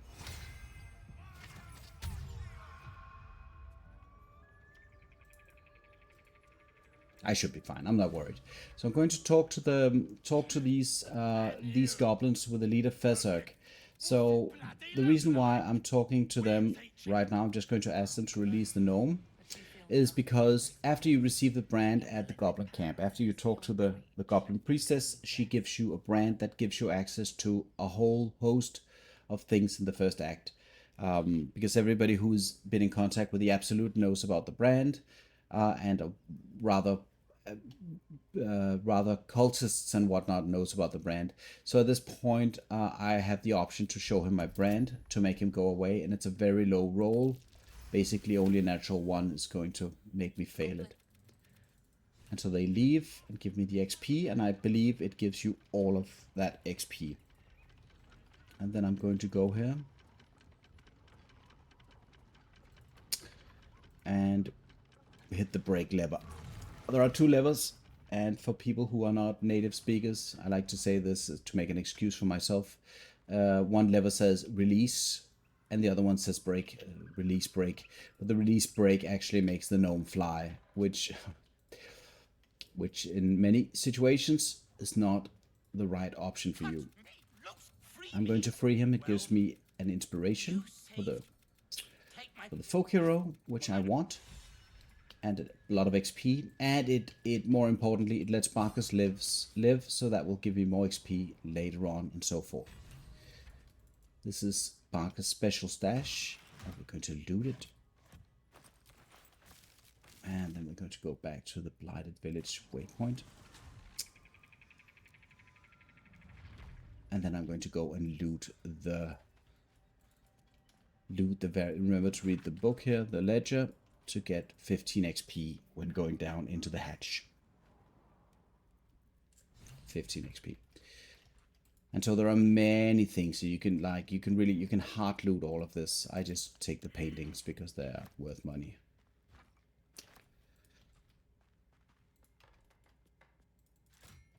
And then you hit the lever in the corner right here, opening this.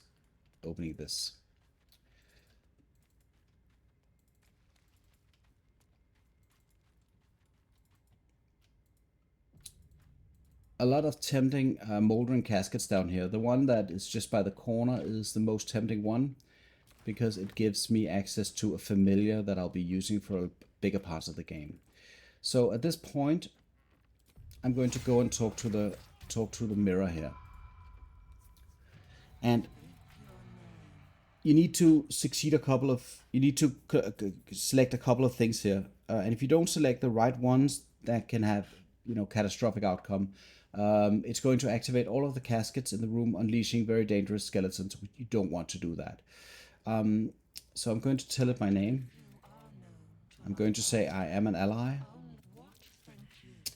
And then when he wants to hear about Sastam, apparently that's like somebody who has some kind of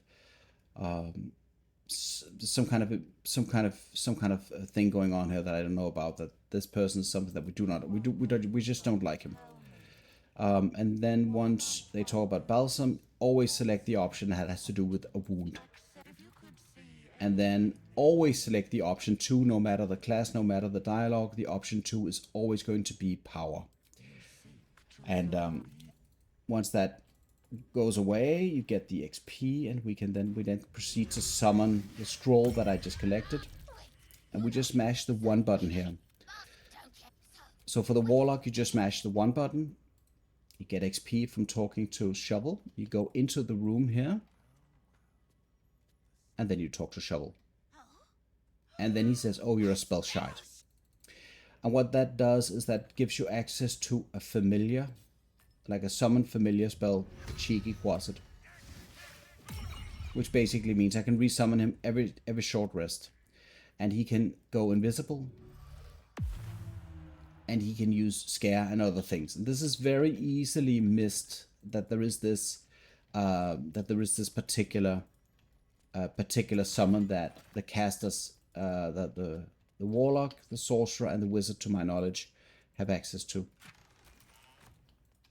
Alright, so I made the mistake of not collecting any lockpicks, which means the primary purpose, or one of the primary purposes of this, is not possible to do. So I'm going to let myself out. And then I'm just going to go and collect all the lockpicks I will ever need, hopefully, from the smithy.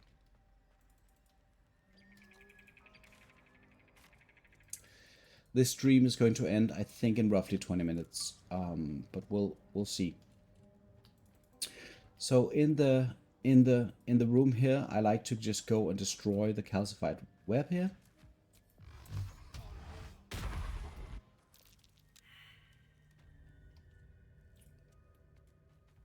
And just loot everything, basically. Whatever's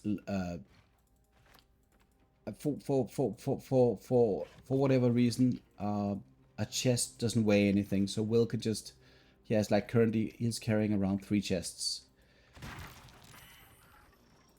Always trigger the trap, because it's going to break all of the barrels, making looting easy. That's just an excuse for goofing around. So basically just full loot the whole place. Just ignore everything else going on.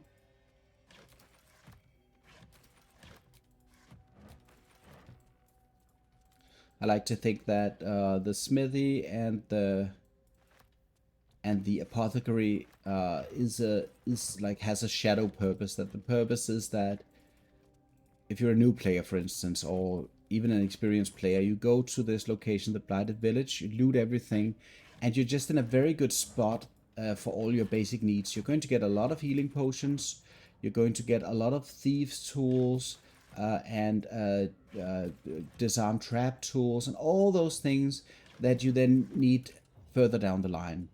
And I like to think that Larian Studios made it this way so that you can then more easily kind of get going, I would say. Just going to turn on a bit of light. Come on.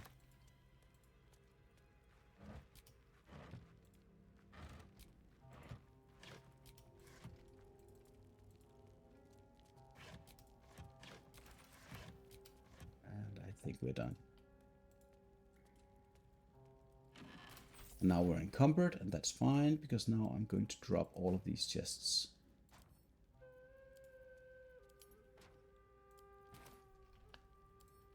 I'll see what I can do.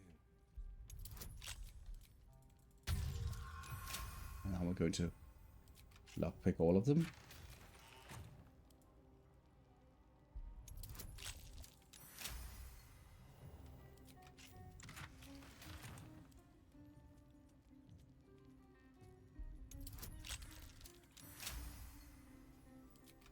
Right.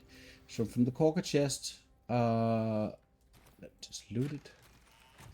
From the corker chest, I get the half-torn note, which is going to start the corker quest, which is then going to start, gives you XP and start the corker quest.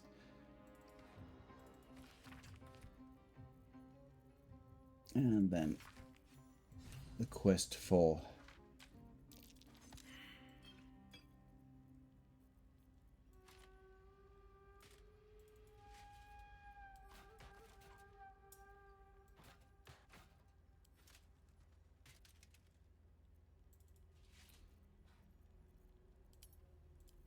making the blacksmithing weapons. I'm just going to send everything back here.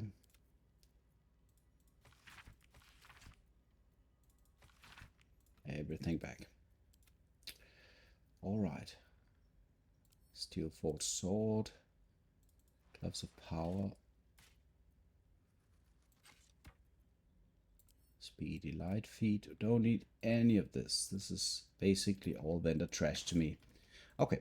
So then I'm going to go out, and then I'm just quickly going to go and grab the real treasure from the apothecary. Obviously, shovel is a real treasure in all senses of that word. But what I do want from down here is the tome. And this tome serves more than one purpose. Oh, let's see, we're going this way.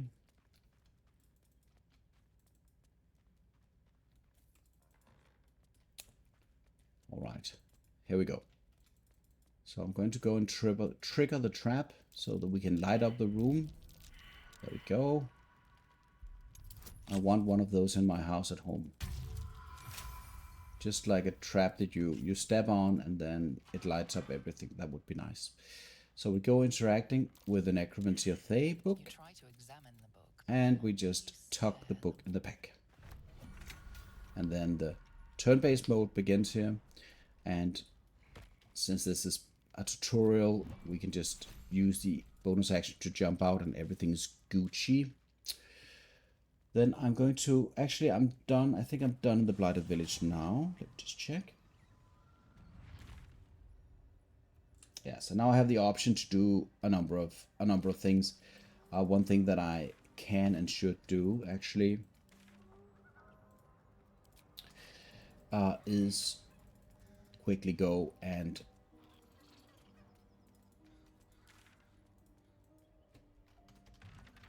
there are a lot of encounters that I choose to postpone. The bugbear, for instance, is super dangerous. It's strange, but very, very, very dangerous. So I choose not to do that early on. Let's see here. There it is, the shovel. One moment. Somebody's at the door.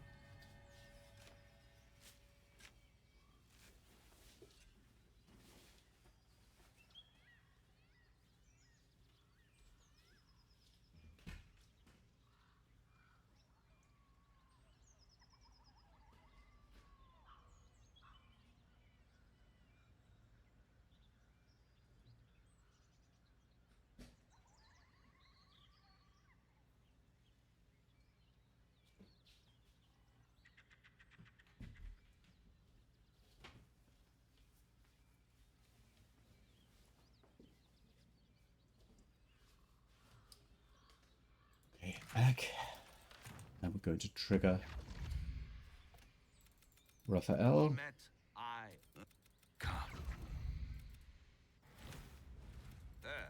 Middle of somewhere.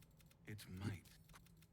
Am I could Again, just mash the one button to get through the dialogue. It doesn't matter. There's some bread from his table that you can collect, and they magically appear in your inventory after being teleported back, which is weird, but that's a possibility.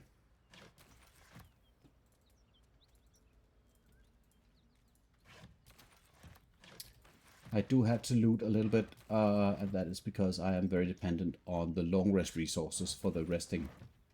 So anything that has camp supplies written all over it, even if it's alcohol, you know, it gets us through the night and through the day. So we just beeline the Waukeens rest here. Get the waypoint, and we go collect the weapon for most of the early game, the Spell Sparkler. We don't want to move too far towards this area yet, because that's going to trigger the Githyanki patrol there. It doesn't. I don't know if it matters that much for what I'm trying to do, but it matters in some situations where if you go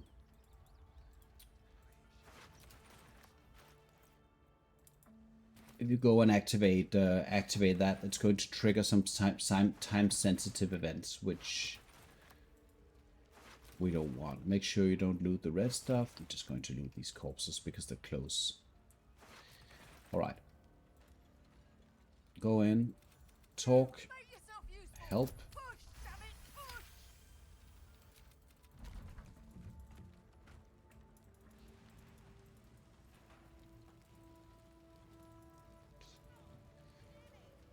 So before rescuing the main target here, I suggest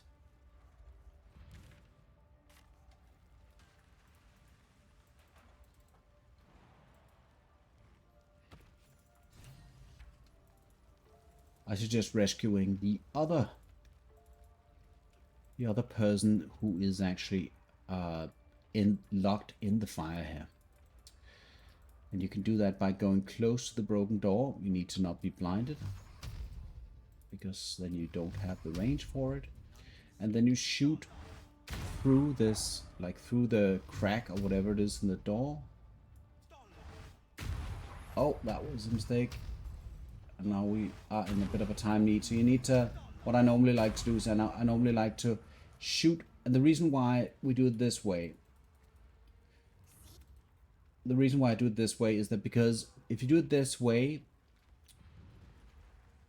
Benryn is going to run through this gate and straight to his wife. If you don't shoot this before shooting or removing the lock on top of him in the room, he's going to run through the fire, which most of the time probably is okay, but it does almost kill him, and I've seen it kill him as well. You know, this is the safe way to do it. Destroy these and then destroy the beam, but try to destroy both of the beam. Try to destroy both approximately at the same time. So when you do this, also do not do this. Do not do this. And don't do this. Because what happens is that the projectile is going to be hitting the fists, and they're going to proceed to kill you immediately in one turn. Make sure you go all the way to the barricade before you, or the door, before you start shooting.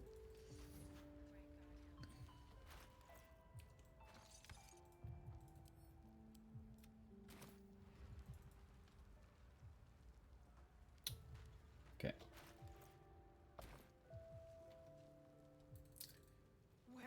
So we talk to her, and she recognizes that Duke Revengard, who has been taken prisoner, is the father of Wyll, which is important later on. I collect this Spell Sparkler here, which is a very, very good weapon for the play that we want, or the game that we want to do. So now I'm going to go and quickly talk to Benryn up here. I think he's going to reward me with a bit of XP, if I remember correctly, or maybe just the quest. Let's see. Smash the one button. He talks about a dowry, and I don't think there was any XP just yet. So we need to go and we need to do a perception check down here, which I don't want to do just yet. And that's going to give us a bit more XP. There are a little bit of more XP source. Let's see what I missed. Like 110 XP.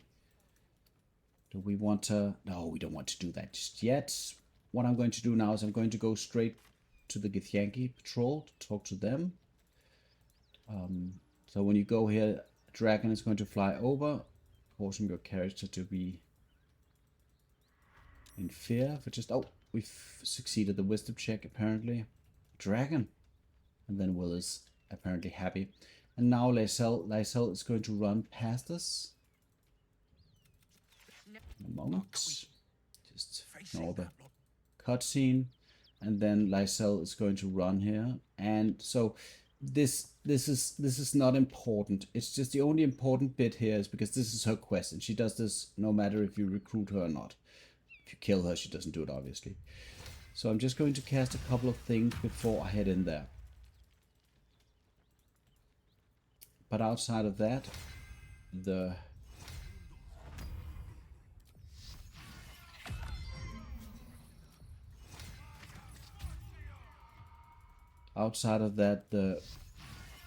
charisma is going to carry. So we go into the dialogue. Your name, child. And then in this situation, it's very important. Just make sure that you speak. Now, child. Your pet means to speak. And then you basically just look at whatever options are the best for you. You need to do 3 checks, and they're not that scary. So you look at your checks and you look at where you have the best sort of, where you have the best kind of options. I think the intimidation check is best for me. So I'm going to do the intimidation check.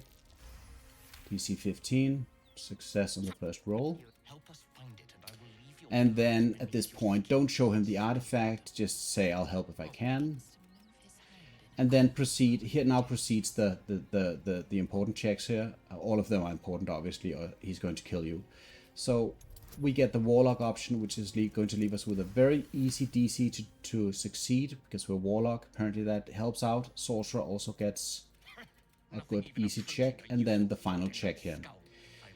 And I am just going to do a persuasion check here. And this is again a DC 15, which we can fail once. And then we're going to proceed. This is one of the things that I save up inspiration points for, this particular encounter. And it's a very scary thing to do in general. But when you complete it successfully, it gives you all that XP. It's almost 500 XP, right? It's insane. And that boost is going to put you at level 4. So the path to level 5 takes me past this place for sure, every time. Alright. Yes. So now we're done with that bit, and then we're going to go, I think... Are we going to go all the way up there? I think we might... No, we're not, because we don't have... I don't need to go up here yet.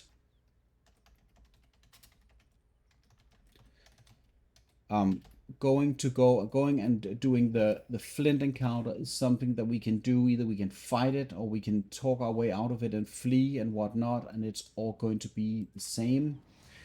Potentially I am going to fight it in this run, but I'm not going to fight it just now. Right now I am going to do the final thing as a kind of a preparation for the rest of Act 1, which is to go to the Underdark and become friends with a couple of vendors down there. And then when that's over, basically we're going to open up the early game from that point on. So this can be done right after getting the brand or later. Going to interact with True Soul God at this place.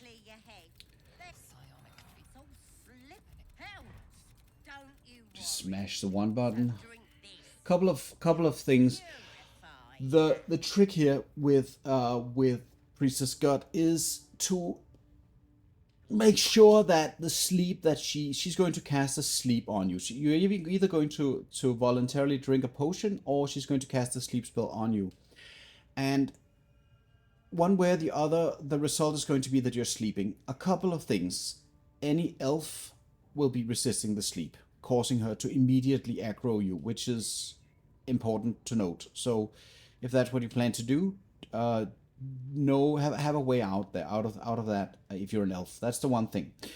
And also the paladin has a passive check that you need to fail in order to survive this. So those two things are important, because aggroing her is going to make potentially the whole goblin camp angry with you. But since I'm Wyll, I'm a human, this is not an issue. Thank you, Ginger. And we click through a couple of these options, and then the second that you get this option to roll to get out, you just want to preserve the strength. Just preserve the strength. Or the paladin can refuse the potion. So yeah, so the paladin, you need to worry that, like, the paladin, as opposed to all other classes, have a slightly different dialogue that you need to go through. And once you do it this way, Corilla, the servant of Raphael, is going to come and kill God for you, and kill Palmer for you. This is going to lose you a little bit of XP, because Palmer, for instance, normally gives 75 XP to kill, but if she dies this way, I think it's either 0 XP or just the 30 XP, but that's, in my opinion, a very, very small price to pay for the momentum that it gives you in the game. You can just basically beeline the Underdark this way. Yeah, not a passive check, but you need to choose not to drink the potion. Yeah. So that's very important if you're playing a paladin. Be very mindful of the checks there. Also, having done the first long rest, now I have access to the illithid powers, which I'm going to activate in a moment. Just going to loot this very interesting place here.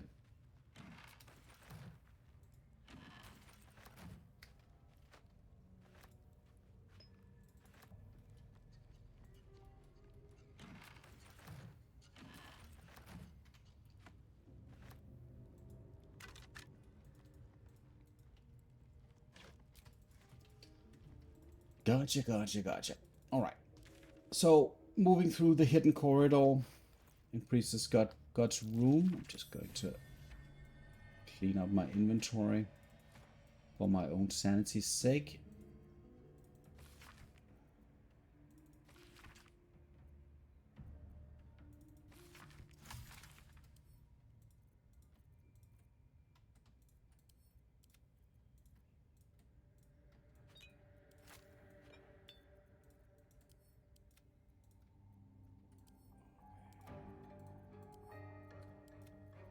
And now I can equip the Absolute Talisman, because the silver pendant is no longer of any value to me, because since I got the Pact of the Tome from the level 3 warlock subclass, or subclass choice, or class choice, I chose Pact of the Tome, giving me that guidance spell to use whenever I like, which I like, so I chose that one. And then I can unequip the amulet, which is nice, because there are situations where it's a little bit annoying to be wearing that necklace. Actually, you want to be wearing something else. So when you get to the end of this place, you go and you activate the stone discs. And the trick is to light up the moon. So the light falls on this particular disc.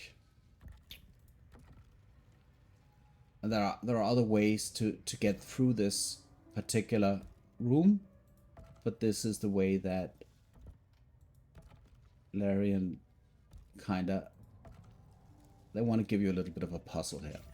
So activating this gives you XP, and it opens up a secret passageway. Now the light is lighting up the night. And this is because, of course, this is a Selûne temple. and Selune's worst enemy is her own sister Shar, who she's in constant struggle or fight with.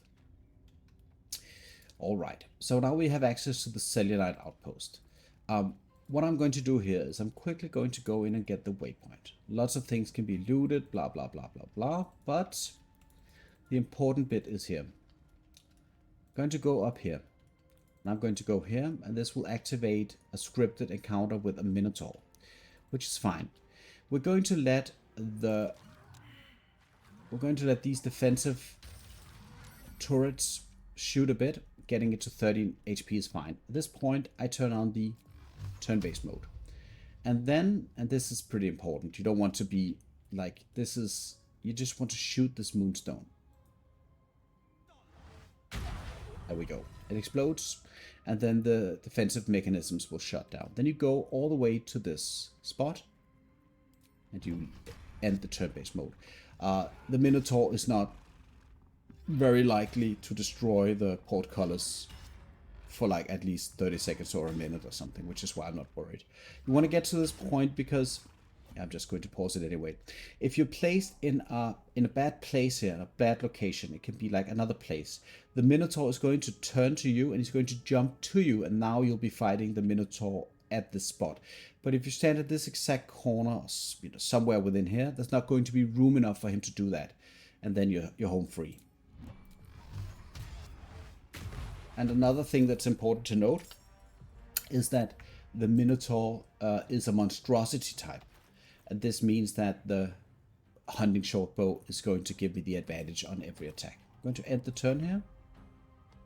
Oh, he can actually jump because I failed. Yeah. So I almost died. Case in point. Case in point. Let me just see what I did wrong. I've done this 1,000 times. Case in point. Case in point. I'm actually happy that happened. So the location you need to be at is here instead. Here, right here, rather than down here.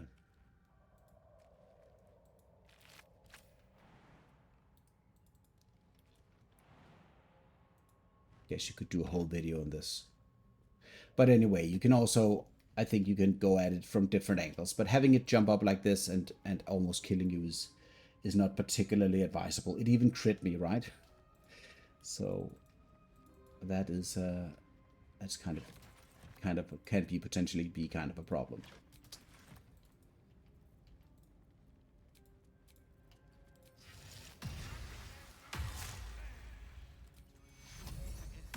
Okay. Just going to loot a bit of stuff here.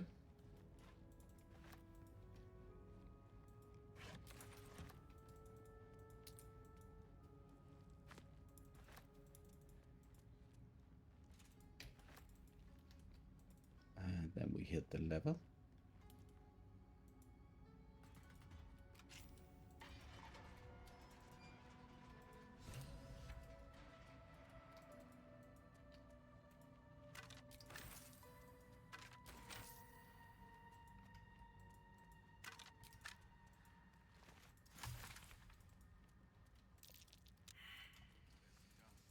And then at this point,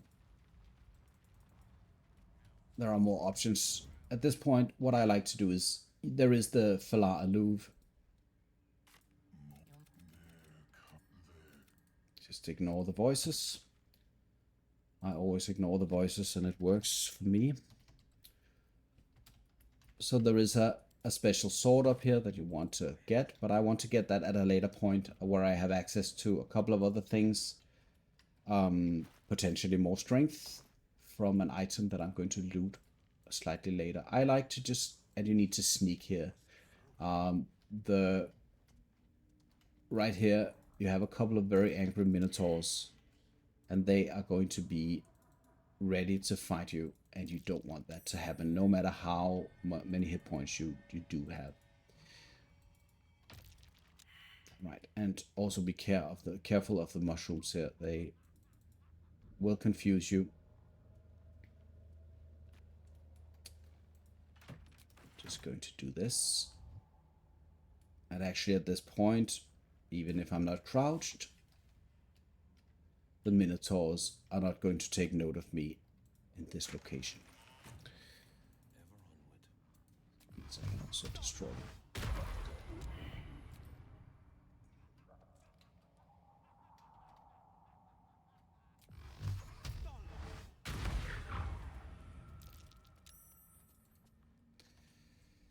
Okay. So from this point, I cast the Blade Ward spell and I jump down here.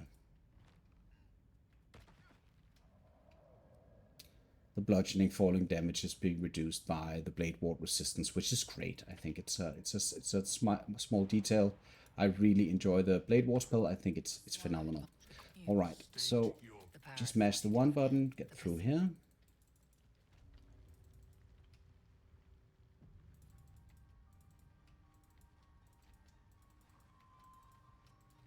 Go get the waypoint. At this point, I failed to mention. Let me just see, let me just talk to Karlach. Just smash the one button again, just get through the dialogue, and he will summon Omalum, who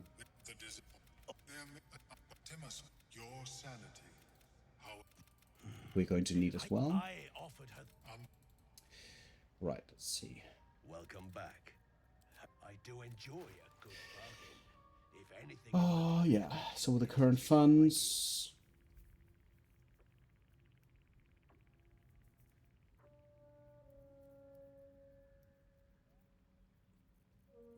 Yes, lots of things that I want, but yeah, I'm going to purchase this now as to not forget it, I think. Or am I? No, I'm not. I'm actually going to hold up a little bit of that. I just need to mark. So I don't forget. Purchase items. He has a couple of things I want. But more importantly, you go to the central stage of the Myconid Colony.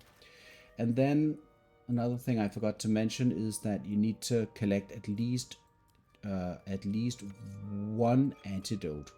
And these are consumables, but I consider those quest items in this regard. So anything that constitutes a quest item that I can do to get something in the game in that way, by interacting with an object or an NPC is okay for me in my restriction rule set. Everything else is sent back to camp. Yes.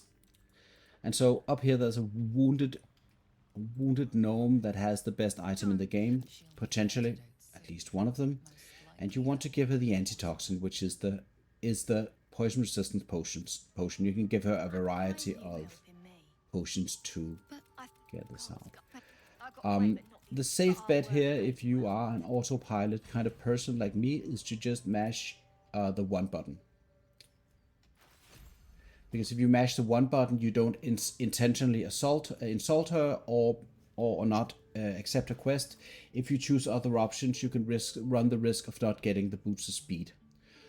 And this item is perhaps single-handedly maybe one of at least the top 3 item in the game overall. It is absolutely OP by any measures.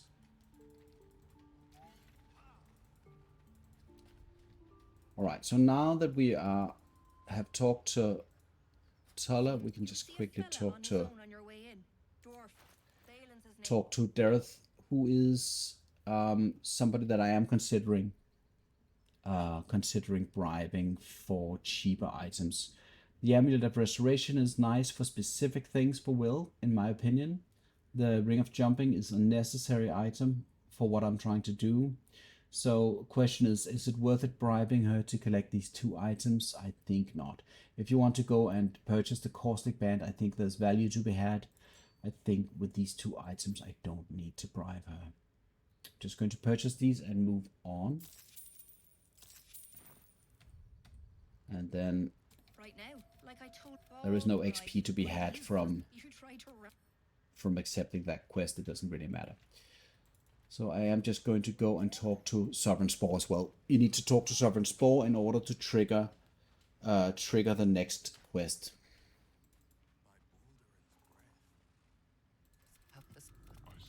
it's going to ask you to go and kill Dwegar. So select option number 2 and leave him.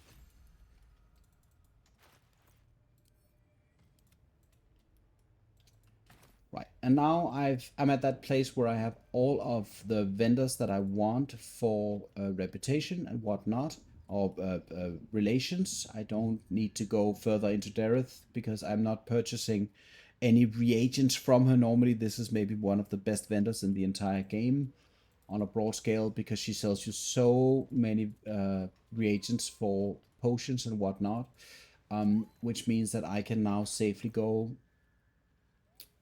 over here and I can actually go and purchase stuff that I want right now, which I think I will do just to get that out of the way. So I'm going to go and sell the rest of the stuff, or as much as possible rather. One reason why I like to friend so many vendors is because it gives me more options to sell things.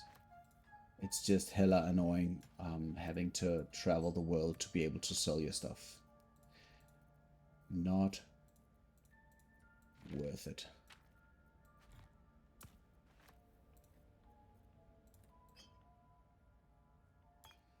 I think this is too much. So I'm going to go to the goblin camp to just sell a couple of things before we head back into the Underdark.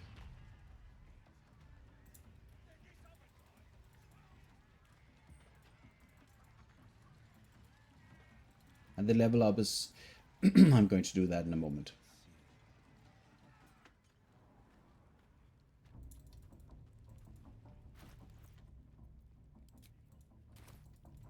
Yeah. And now shovel is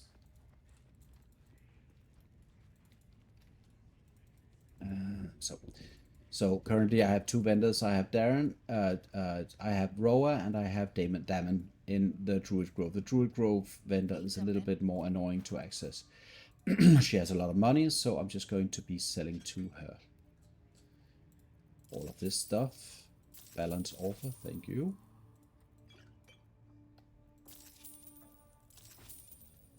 Being able to sell all of this stuff because I'm not consuming any scrolls is just an insane source of money. Pleasure. Then we're heading back to the Myconid Colony. And at this point I've solved everything in the crash site region that I need to, so I can now actually progress into the rest of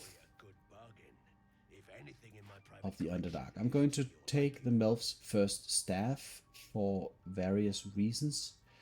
I'm going to be getting the Psychic Spark, and that is it, I think.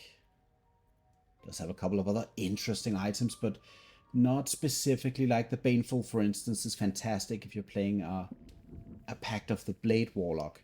It's going to be awesome, but for me, not so much because I do not have the proficiency to use it. Yeah, let me just... I think I'm just going to reinstall the extension. I'm going to deinstall. Then I'm going to reinstall that extension because that it's not going to compute. All right. Please try it again. Check if the add-on works now.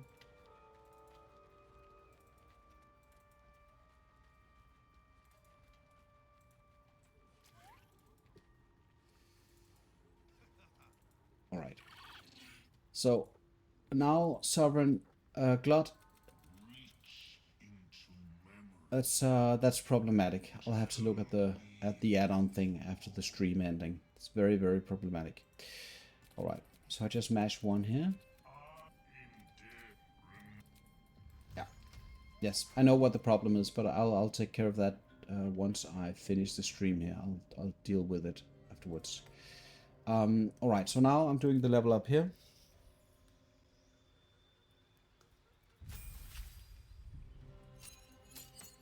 All right.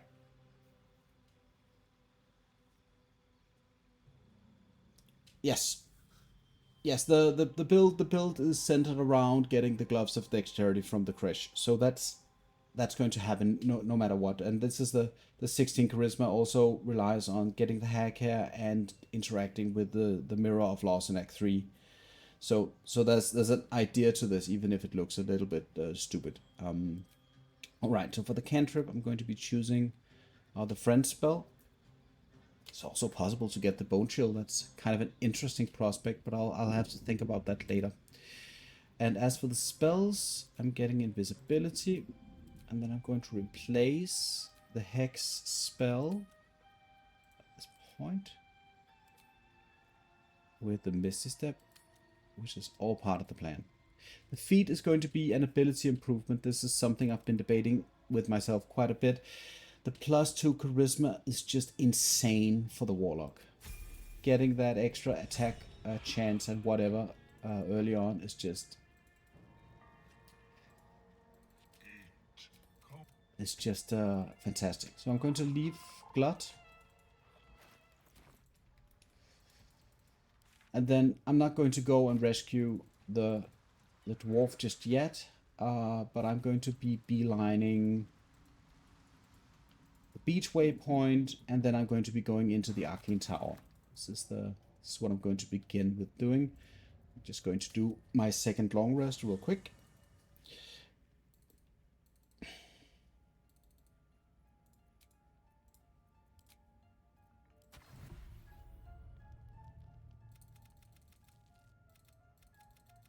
But you're desperate. You're a parasite.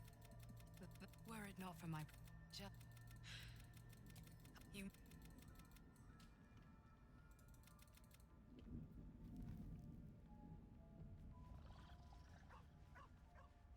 And the general idea, of course, in my opinion at least, if you are starting out with doing these kinds of challenge runs or solo runs or whatever you feel like you want to call it, is of course to find a way to do it in such a way that you give yourself the grounds or the basis to go through it, because you can do this in the weirdest and most extreme ways possible. But getting a lot of free experience in the early game, I think, is kind of the way to go if you're starting out with this, because some of the fights that you can go and do in the early game will be very exciting and very interesting, but collecting all of that free experience to get to level 5 as soon as possible is going to make it much more realistic, no matter how you play the game. It's just a very stupid way, I think, to challenge yourself to just do all the encounters the hardest possible way. Early encounters can go extremely wrong, like the goblin in the goblin in the Blighted Village crit me for like almost all of my hit points, which I've never seen before.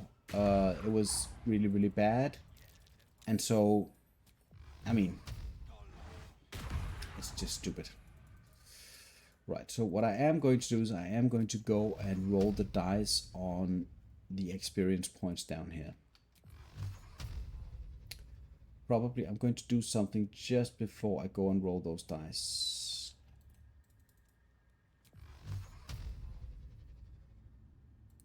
Oh, you need to shoot these with a bow.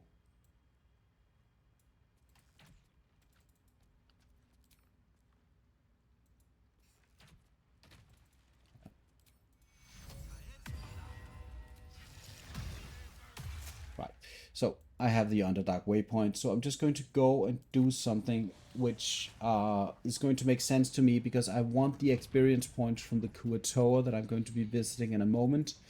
But before I do that, I actually do want to have all of my inspiration points back, because that is one check that if that fails, that's going to be horrible, horrible, horrible. But my odds should be good. So let's go and see.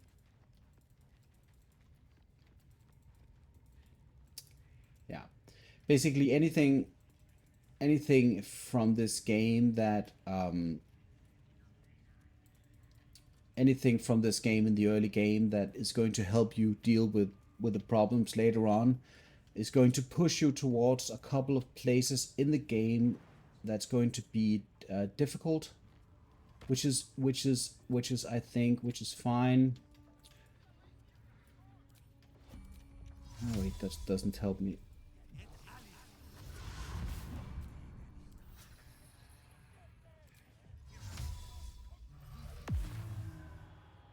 Right.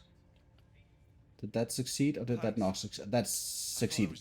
Okay, so what just happened was me panicking because there is this problem that the second that you enter this room up here, there's a very strict timer of about 10 seconds, after which it's the window of opportunity is gone. So what I just did was I went in here and I realized that not having both of my warlock spells meant that casting the Misty Step from my spellbook would leave me at zero spell slots.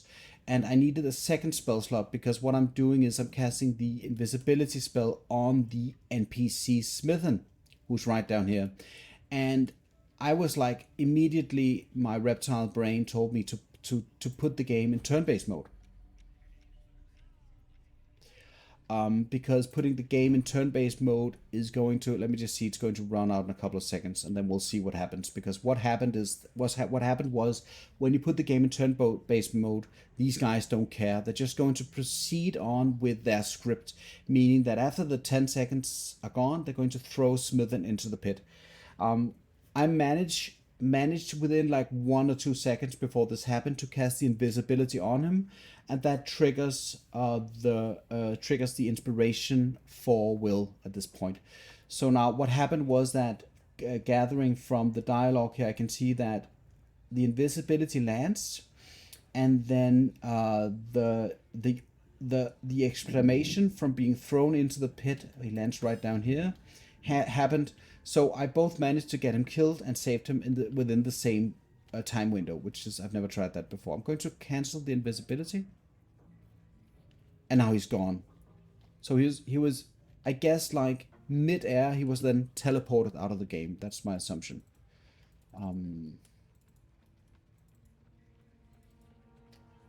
So I wonder actually if I want to go and collect the XP here. Do I want to do that? I'm getting a little bit ahead of myself, but I think I'm going to do it.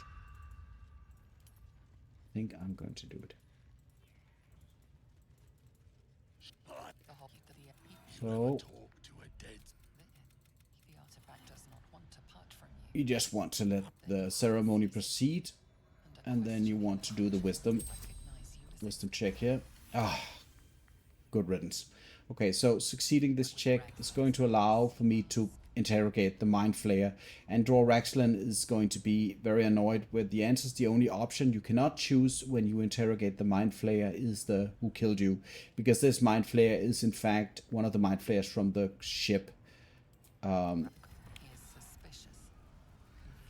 that you killed. I don't understand which Mind Flayer it really is, but it's a Mind Flayer that the goblins find on in the crash site. So now everything's over, and Raxlin is going to ask me to go to talk to Minthara, which we're not going to do, but we're going to promise him anyway. And then we're going to collect 65 experience points for that bit. And now I'm done, and I'm going to teleport back to the beach and proceed. Alright, let's see. Yeah, I can go and talk to these guys, that's no biggie.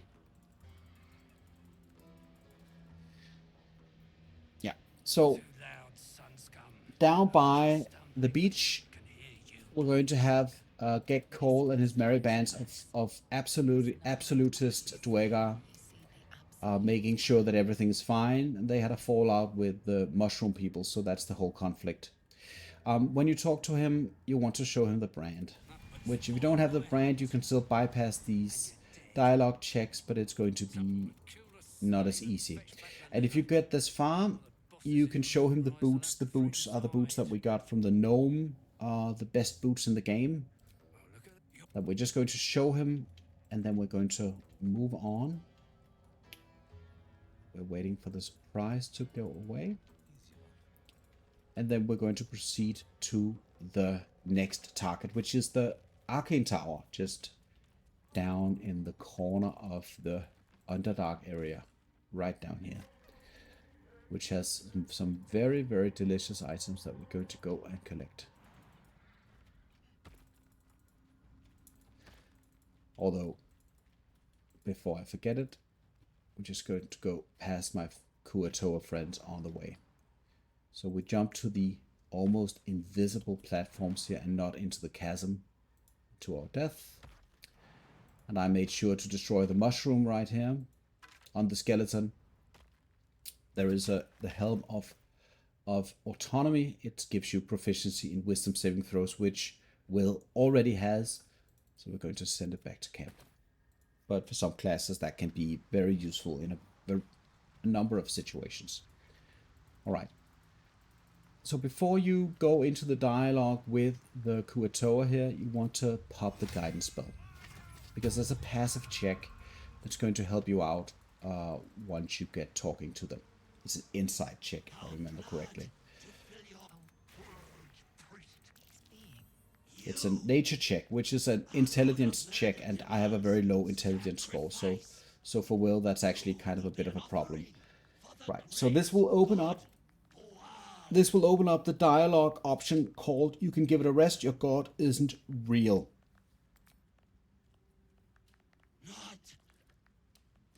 And then one of my favorite lines in the entire game is going to come in a moment, which I will savor with all of my being. Instant, the godly presence falters.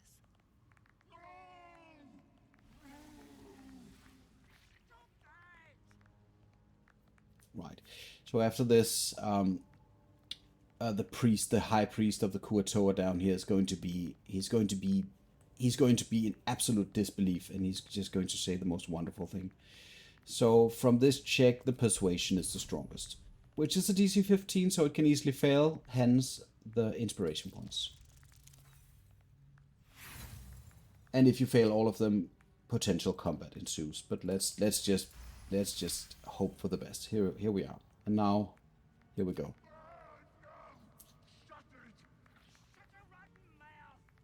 You feel the presence waver. One moment a god of awesome power, the next a common redcap.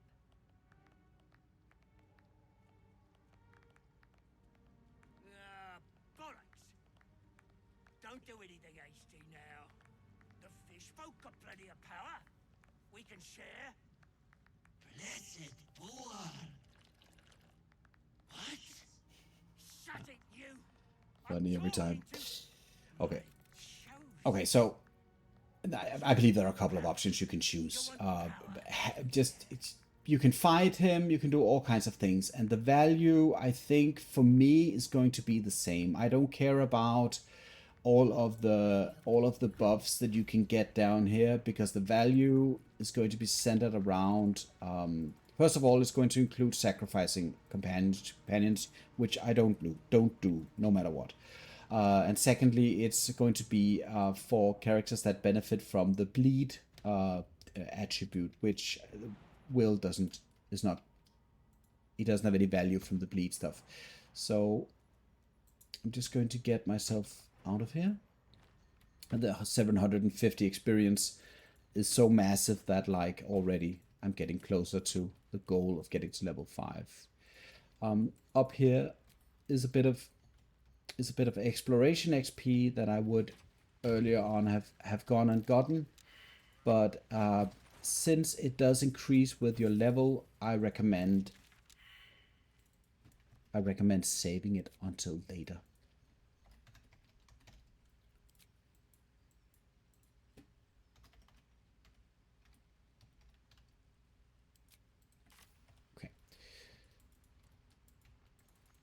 So the free XP up here is going to be more valuable, I think, at level 6. I think that's the good sweet spot for that. But you can wait even further and it will increase in value, which is obviously meaningful. All right. Yeah, exactly, Ginger. I've said this before in this game, like, something that appeared very, very blatant to me is how Act 1 is just, at least the early part of Act 1, is extremely volatile, extremely deadly, like unreasonably deadly. Like, it makes no sense that a random goblin can kill you when a big dwarf can't. Like, I mean, the minotaurs obviously were very dangerous, but that was, you know, you're not fighting the minotaurs at level 3 like that, like I did just there. But outside of a couple of special mobs under special circumstances, the early game trash mobs are just, yeah, you can't let them hit you for sure. You need to avoid them hitting you.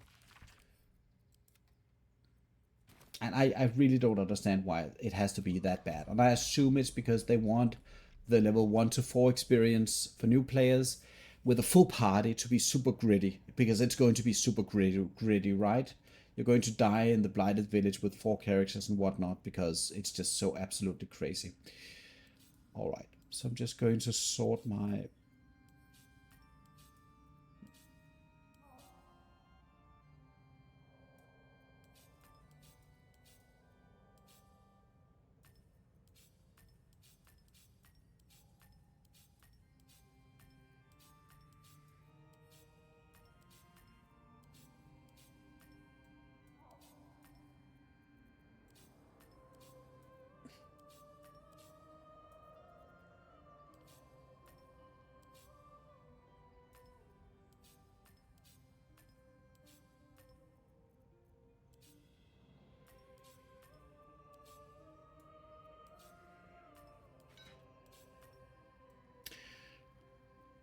And this is just my OCD, because now I have a turn-based mode. And so what I want to do is, and I can do this in a number of ways, but I think I don't want to fight. You can fight the arcane turrets. The arcane turrets in turn-based mode, they're not going to shoot at you, as far as I know.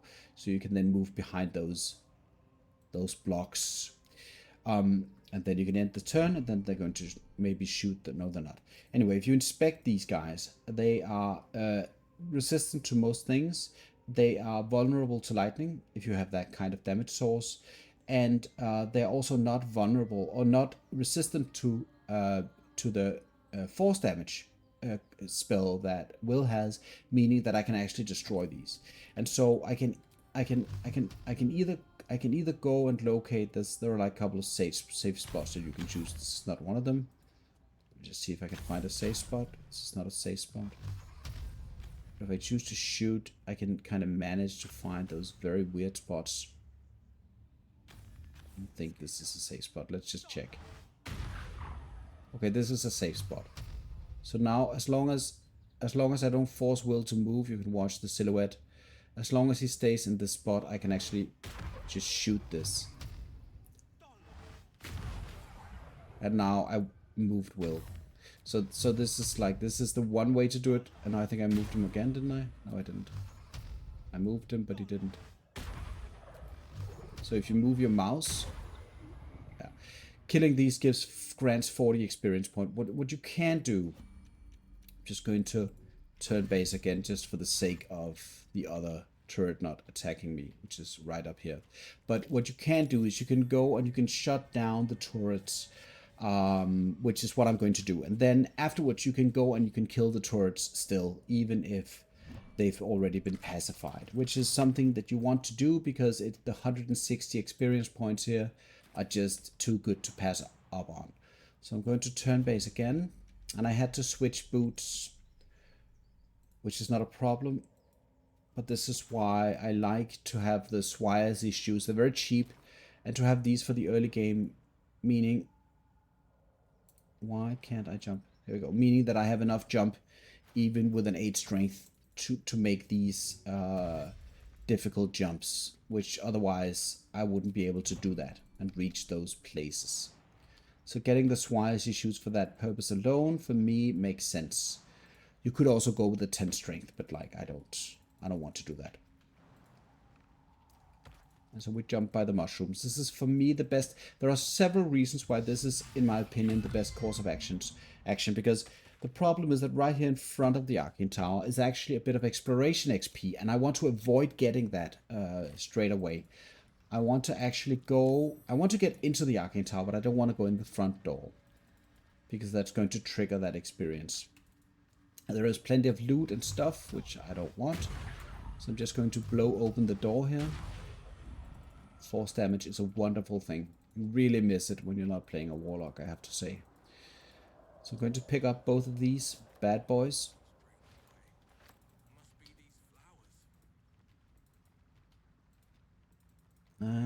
Yeah. And in a moment my family is going to wake up, and then the stream is going to be put on pause or ended.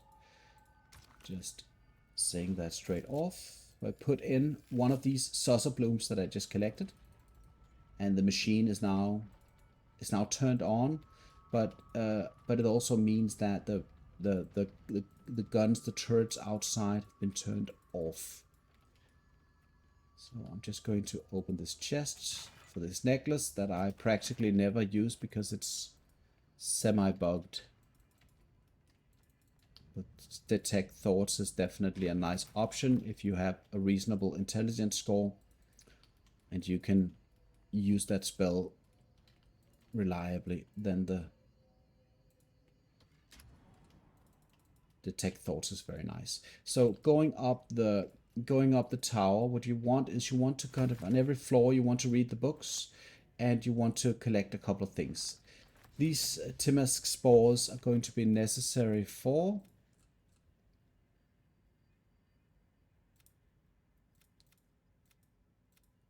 where do we have it? Oh, I failed to get the quest, but there is a quest from Omelum in the Myconid Colony that's very important. And grabbing these Tongues of Madness and the Timask Spores completes the quest, basically. So this is not the time where you want to go into your reagent tab and reduce them to dust. You want to make sure that they are intact for Omelum. So this book, for instance, is a book that you have to read. It's going to trigger a dialogue from Wyll, who feels like that kind of literature maybe is not the thing for him. And then we're going to proceed to the next floor. This is the ground floor of the tower, where we can see here the arcane turrets present. I'm going to destroy them. First of all, I'm just going to proceed through this door right here. Loot this chest. And after looting the chest, I'm going to put the other saucer bloom into the chest, triggering 25 XP, and then I'm going to pick it up, take it back. This will give you an inspiration for the guild artisan background as well, doing that little bit. And then we're going to destroy the arcane turrets. And it's easily missed that you can actually kill them for XP afterwards, but it so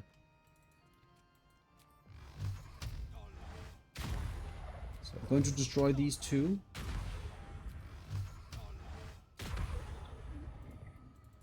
And then I'm not going to proceed any further. The XP is... Oh, this is not the place. Okay. Let me just quickly check. So the XP for the exploration is triggered right around here or right here. I forget which side. But going to this area is going to trigger the exploration XP, which I'm not interested in right now. So I'm just going to wait a bit.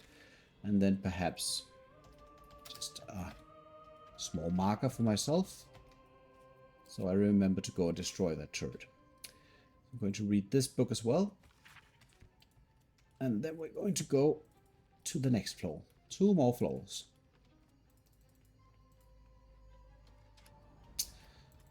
Righto. So this is the big floor. This you pretty much want to pick up everything here. I mean, I do. But it just has lots of good stuff here.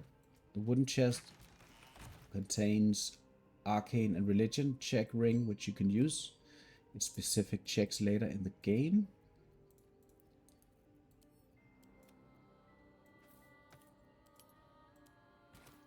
One thing you do need to note about the saucer bloom is that you cannot take it to the surface. If you take this, if I go to the Blighted Village, this will wither instantly. It needs to be in the Underdark. And the reason I'm carrying it is because I'm going to use it for some more free experience later on.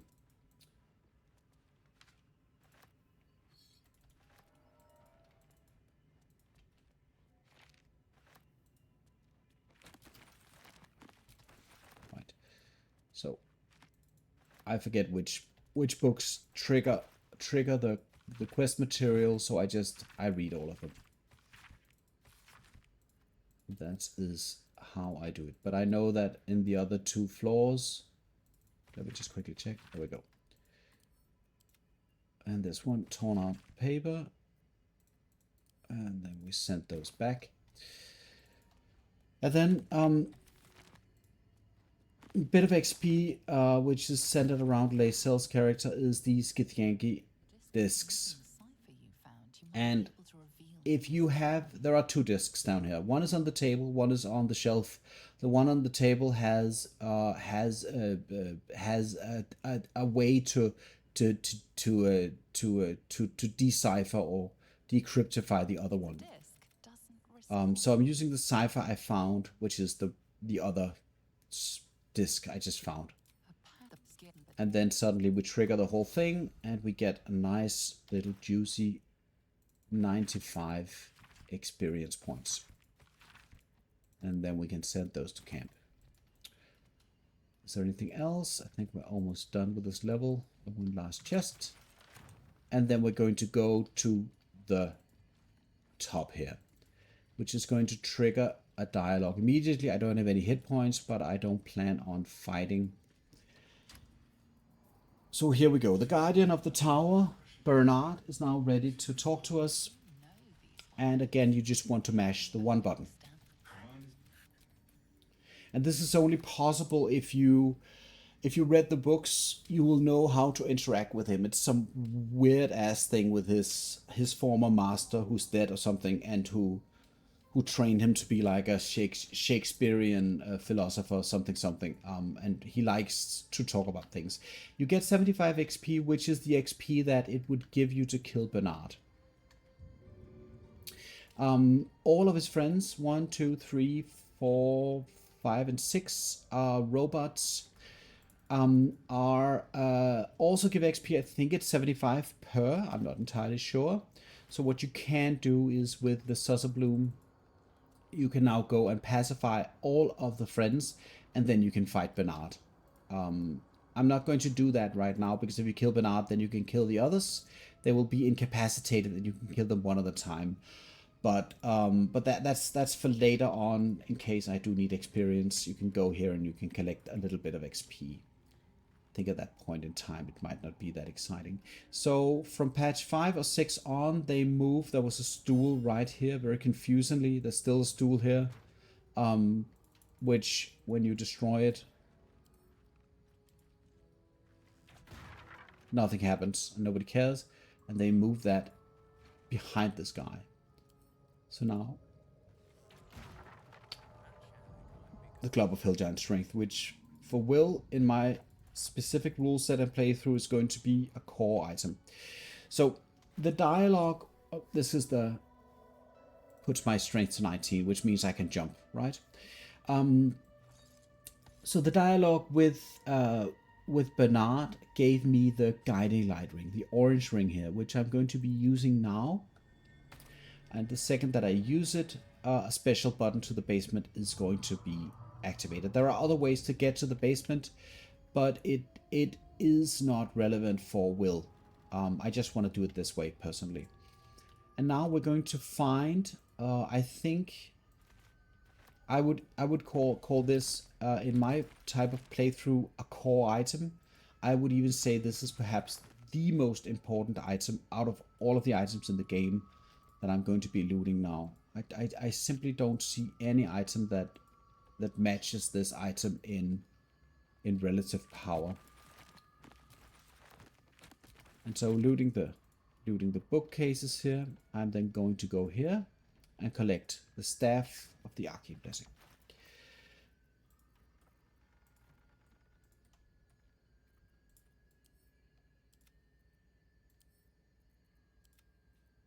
The Staff of the Arcane Blessing is an item, and I think it's a bug actually, to be fair. The Staff of the Arcane Blessing gives you a long rest resource, the level 1 bless spell, which, as per normal, attack rolls and saving throws are increased with a 1d4 for 10 turns, which is very strong and very good. But it's not that crazy. As an item that you would have to equip for this spell to work. And it's a concentration spell. Then it has an additional component, and the additional component is that the buff that lasts for 10 turns is going to add an additional 2d4 to your spell attack rolls, which applies to the Eldritch Blast, and an additional 1d4 to my saving throws for 10 turns. But here's the kicker. You can use this item, and you can use something else, like the Spell Sparkler, like the Melf's First Staff, whatever you want. So what you do is, I'm going to demonstrate this right away. I can't use it right now because I have a Salsa Bloom on me, which I'm just going to put down. If I pre-fight want to buff up, I cast my usual spells. I cast my Armor of Agathis and whatever else. And then just before the fight starts, I cast my Bless spell, which I'll be doing several times this run. This gives me exactly 2 buffs. It gives me a concentration component, which is the Bless spell, and then it gives me 2 Bless icons. So the Bless icon here is a 1d4 to attack rolls and saving throws, and the Mystical Blessing is a 2d4 to spell attack rolls, which I just need to see if it actually is showing on the spellbook here. It's not really showing, or if anything, it's an average.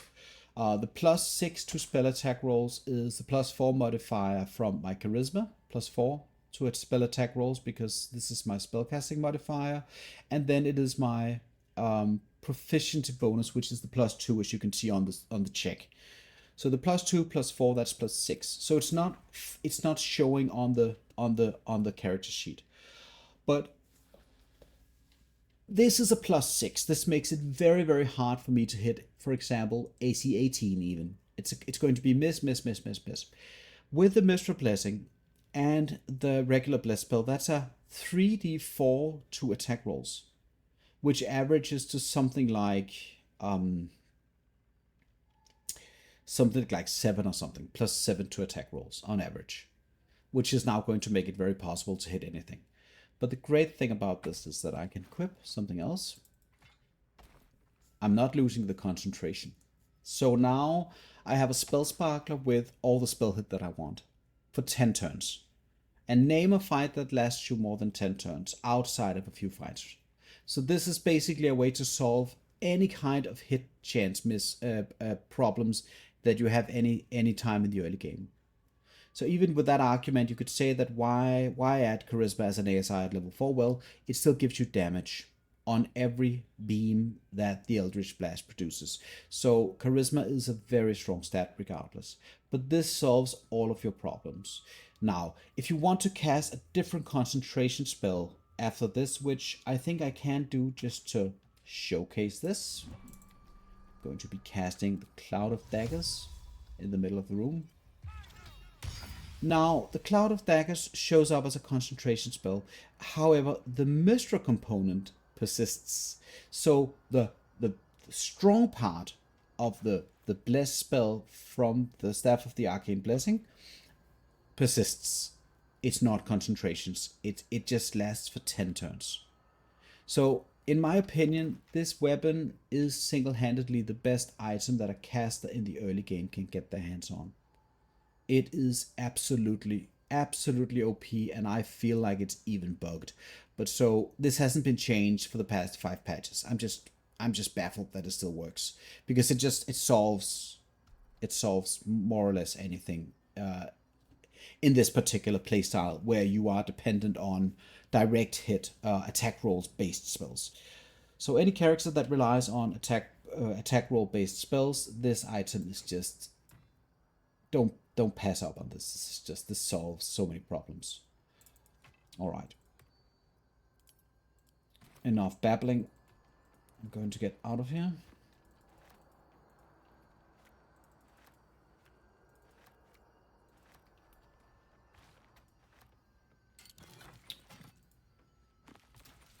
And any of the special magical items that can be relevant in specific encounters for me, since I don't have access to elixirs, like the answer fight, for instance, I'm going to keep these in the bank. I'm not going to sell them.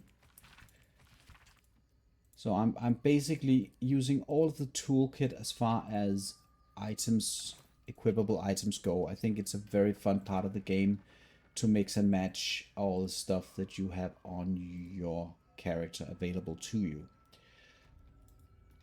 Feats and skills and items. Alright. So now, halfway to level 5, it is time. I'm going to leave this place, all of these places, and all of these are things that are going to be postponed until later. I could actually go and collect the Falar Alluve. Probably want to do that. So whenever you carry around the Sussa Bloom, like me,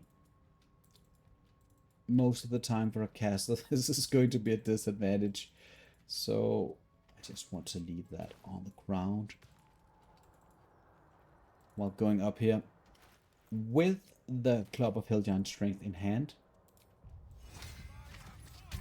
And guidance, and then access the weapon here. Slender drow blade impales the stone before you, keeping a silent vigil. And I have to do these checks. I could do a religion check, which is a free check. And that fails. And if that fails, according to my rules, I need to do some shenanigans in order to make this work. I'm going to continue. And then I'm going to use the strength check here, which succeeds critically. Pulling this sword from the stone gives me the Falar Alluve and the experience points. Great. And then I'm going to be traveling to the next part of... So right now I have 3 inspiration points, and I don't necessarily need more for what's coming. There is one inspiration point hidden up here.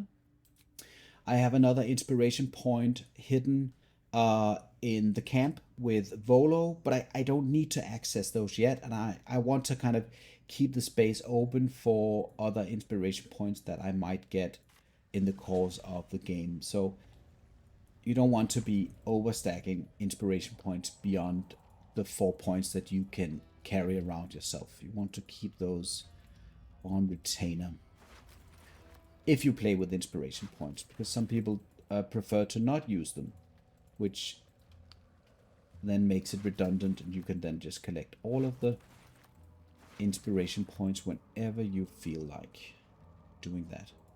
Because it does give XP, and like in a sense, I'm just going to do a check here. There we go. And in a sense, that also makes good sense to do it that way.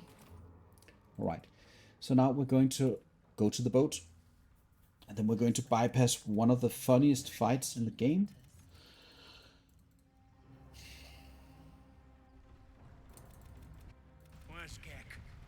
I think might at level 5, I think maybe you could actually do this. So when you get to when you start sailing on the boat, you get an option to do things. Grayman is going to land on, or going to board your ship, and is going to try to find out what's going on. It's very weird that a random human he's never seen before is now sailing on Gek Cole's raft, which Gek Cole allowed us to do. So we're going to tell him that we are seeking the sergeant. And then there's another important check. I've never clicked 2 because it seems a little bit it seems quite dodgy. But if you choose number 1, some kind of some kind of stuff that's going on with the dwarves. Is yeah. Apparently the sergeant is very either dangerous or annoying or something else. Oh, I gave her money.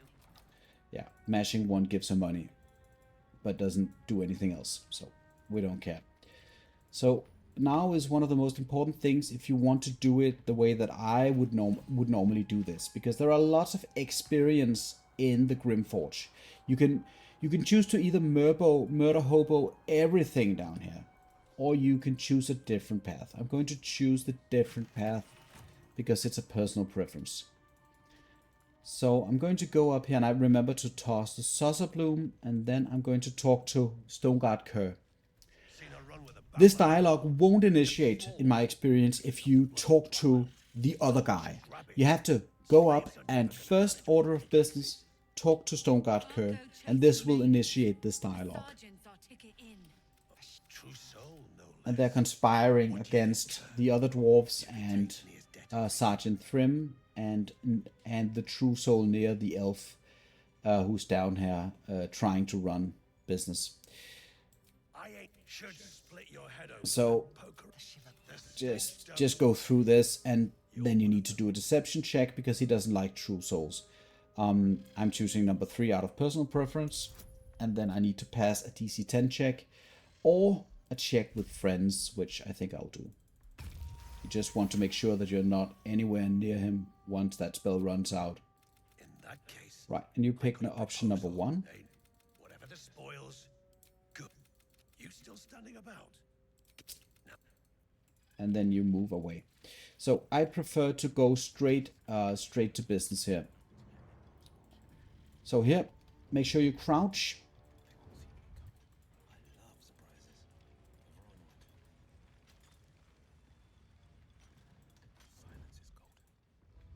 So, and this is a little bit, this was not explained thoroughly, but one of the things that happens in the dialogue with Brithwa is that he wants you to destroy the scrying eye. This is one of his kind of one of his conditions to help you out later on. So the scrying eye is now following me, and the reason why it's following me is because I have a suspicious behavior, which whenever you crouch, this is suspicious behavior. So that means I can basically drag him where I want him to drag him. And now nobody else can see what I'm doing. So I'm going to throw.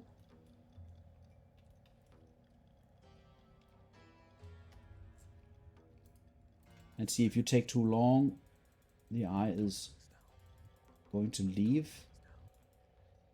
There's some kind of bug where it doesn't give you full XP for killing it if you are in turn based, which I don't know. Death. We throw it. What the heck?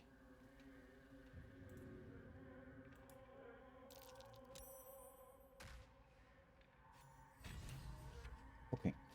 So that way, because even if third, he's actually part of the rebels. So even though he doesn't like the eye, he's going to aggro if he sees you killing it. So you need to be someplace safe. And up here we have a patrol.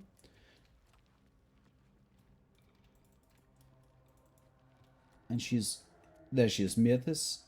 There she is. She's also patrolling, and she doesn't like the eye any more than Third, but she's still going to be upset that you destroy clan property or something. It's a very weird thing that they have going on, these dwarves. And so you can go and you can interact with the various dwarves at this point. Succeeding all of these checks is going to give you a free quest item, but now since I failed one check, I'm just going to report my observations, and he's going to be very disappointed, and I get nothing. But I don't specifically need those infernal irons that he has, because there are more throughout the game. Now you want to talk to these skeletons here. Because there's a book that's going to give you, again, 65 experience points here.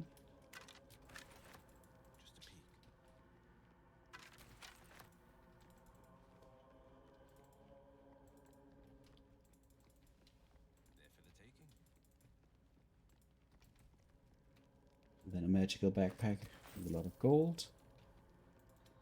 And that's basically what I'm going to do in this regard.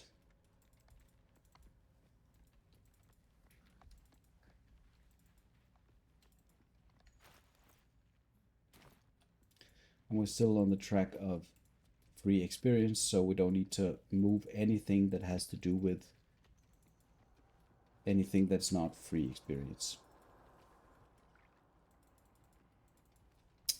Next stop is the spiders down here.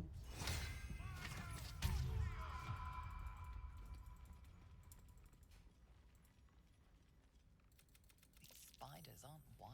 Having speak with animals is irrelevant. You just choose the animal handling option, which is a very easy check to pass. They appear to be in conflict. And then you say knock it off. Just spider. They run away and they give you XP for everybody.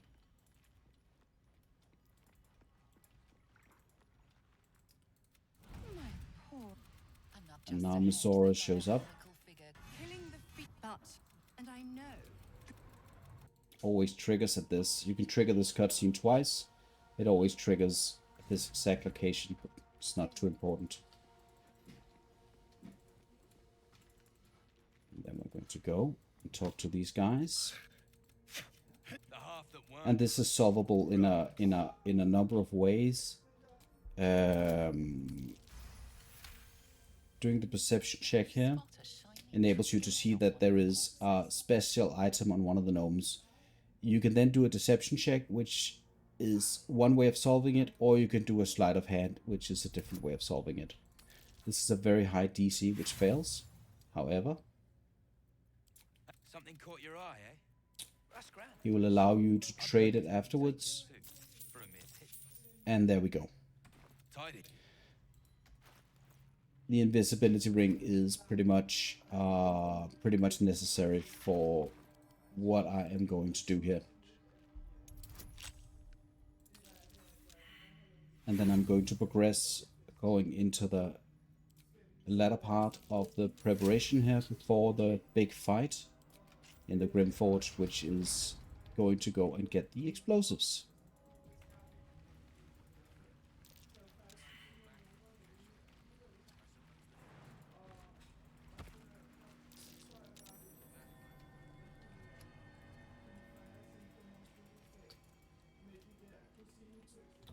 And at this point you want to crouch, and there are several ways to get to this location. You can also get to this location from another angle. However, this is the quickest and cheapest way to do it. Remember to loot the things here. Very valuable. There we go.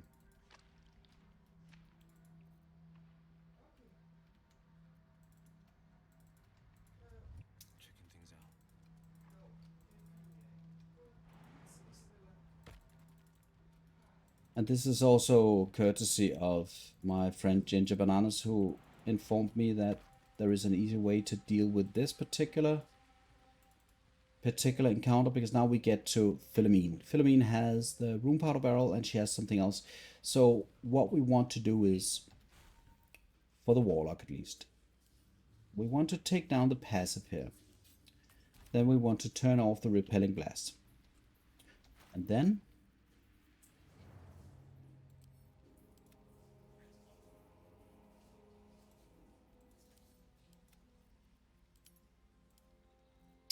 we want to equip the ring that we just got, which is the invisibility ring. We do have the invisibility spell ourselves, but there's no reason to use a spell slot, and most other classes don't have that spell.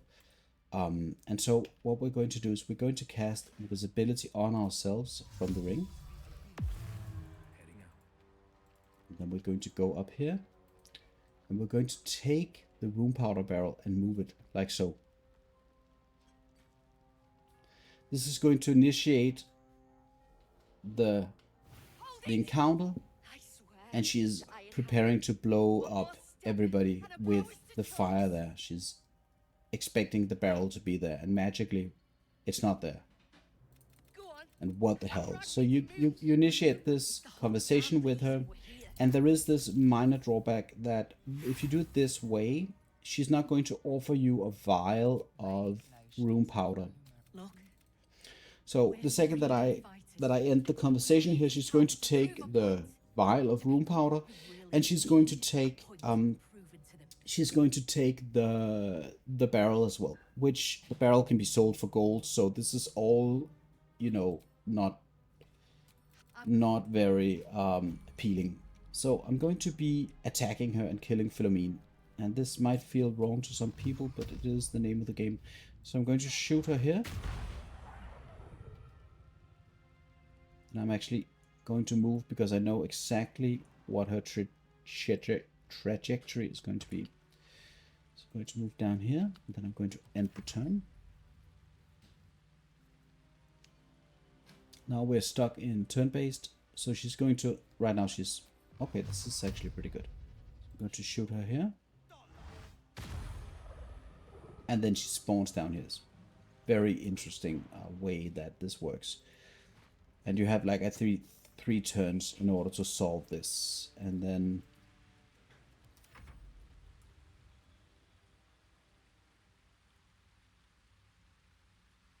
Okay.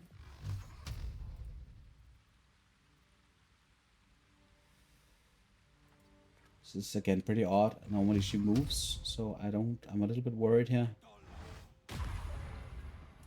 Oof. Okay. So I'm just going to miss a step here. This might not be necessary, but like this is just something I don't want to lose out on. I think this is the final turn, or maybe she just... Oh, I have one more shot here. And I can't miss at this point. So I'm going to 90% high ground. And she's dead. And the reason I do it this way is that because then when I loot her, I get both the rune powder vial and the barrel. The barrel can be sold like for a lot of gold, which is very valuable. You don't want to play around with the explosives.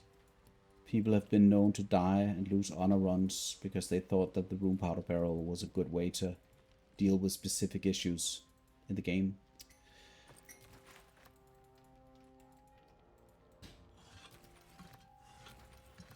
So be very careful how if you want to use it. You can use it for specific things, but just know that you cannot be very close to the explosion. Which is also why this particular check is maybe one of the most important checks in the game, because normally if you fail this, you die. You just die straight up. So being able to move the barrel like that and just kill her normally is another way to... But if she runs away, you get nothing. So, okay, I'm going to port back to the Grymforge. And then we're going to pick up the Saucer Bloom. And then we're going to proceed to do the latter part of the preparation for the big fight in Grymforge. And the experience now is getting closer to level 5. So we can tell. We're still not interacting with anything in the center. We don't want to. We don't want to give away the boots to Thrym. You can get... there is a reward for doing so. I don't think the reward has any real value to me, to Wyll. But it is a possibility. I'm just going to full loot the place because even if I don't use scrolls or anything else, the value of this is just undeniable. And also, I'm going to get myself a chest piece over here, which I'll be replacing soonish, but anyways. So this is me jumping across this, and now I'm just above all of the stuff that I just went through down there. So up here, careful, mind your step. Make sure that you don't click on the traps.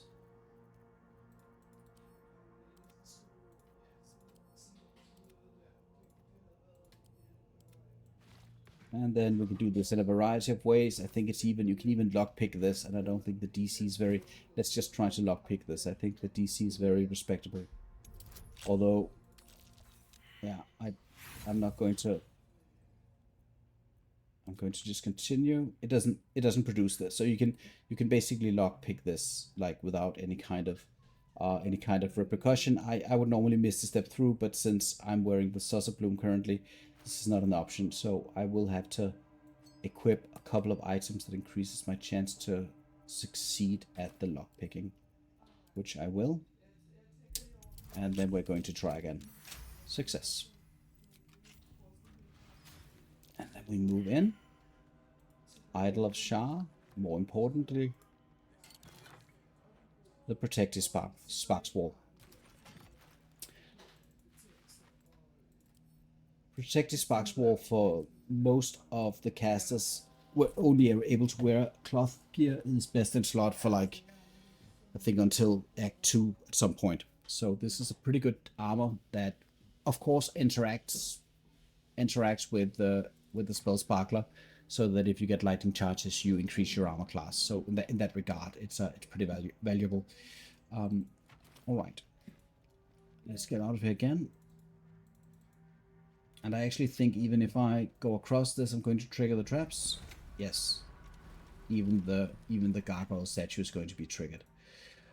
But there is loot, but I don't need the loot, so I'm just going to move on out of here.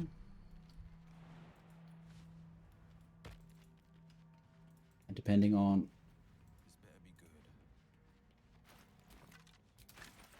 Let me just see. Oh, that's the other place. So one of the things that you can spend time collecting down here is the some molds. The longsword mold is down here, I think, and these molds are usable at the forge that we're going to access slightly later.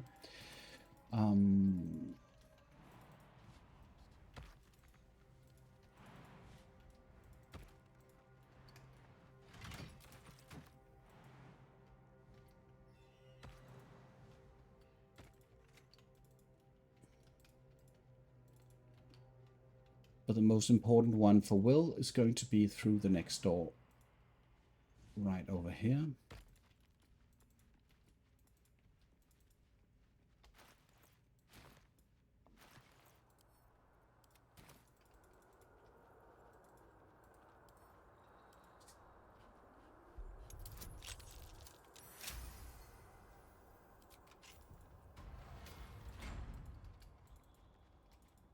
And just grab whatever valuables you can find.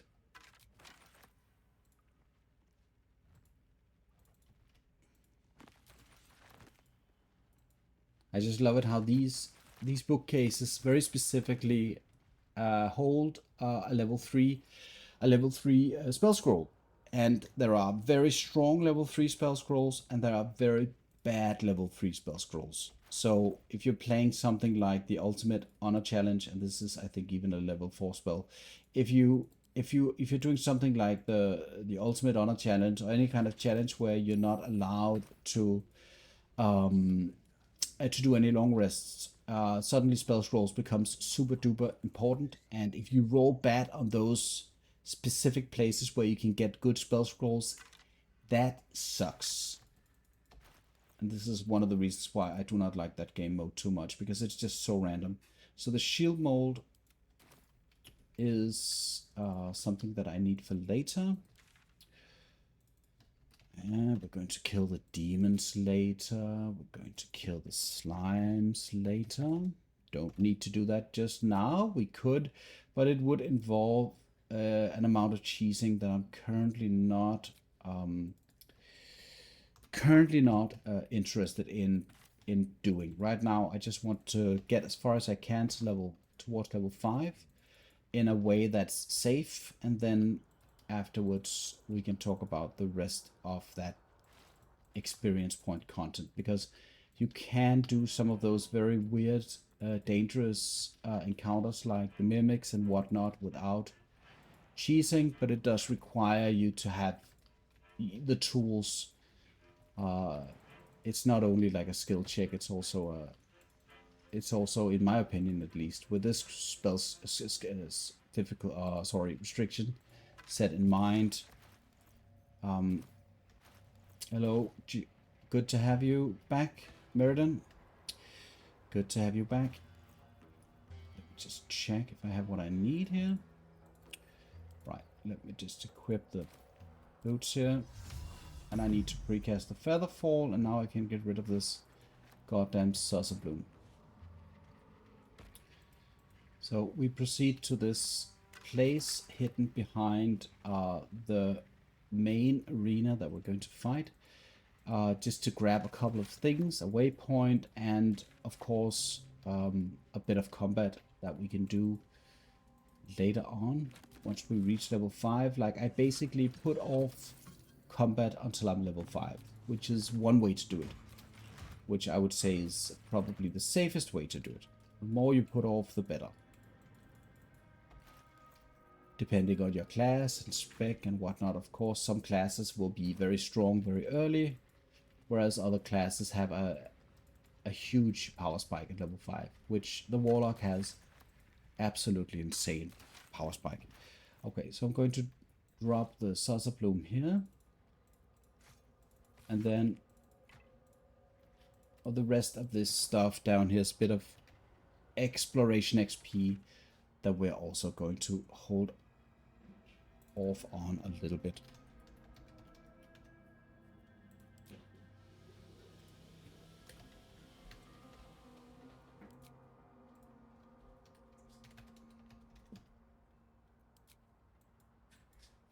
I think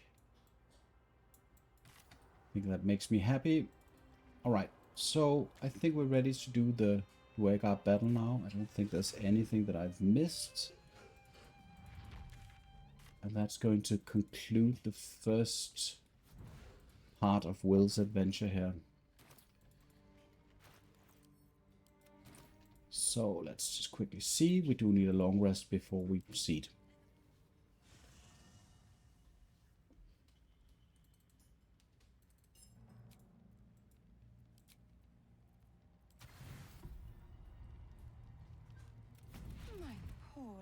Oh yeah, I forgot that. I forgot that one bit.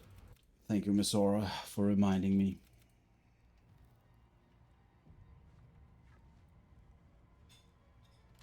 So before you want to actually fight anything, what you want to do is you want to complete the origin quest, the first origin quest for Wyll. In my opinion, at least, this is the best way to do it. Which means I'm going to go to Karlach's location, which is up here, and then I'm going to kill her. Hello, Siojath. Thank you for coming. I think I'm not too worried about the Karlach encounter, but thank you very much anyway.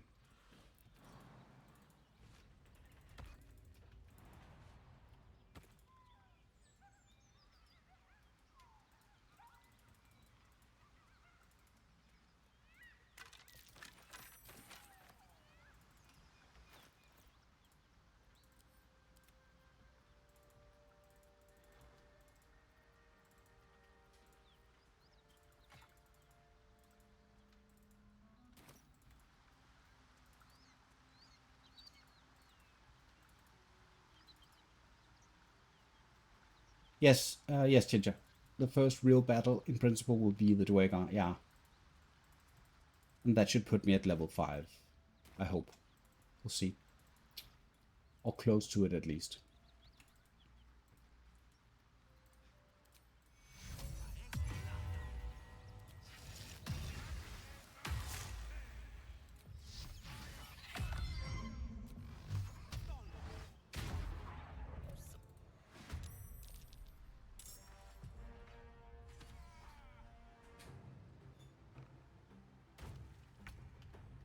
This small skirmish it just goes to show how ridiculous early game combat is.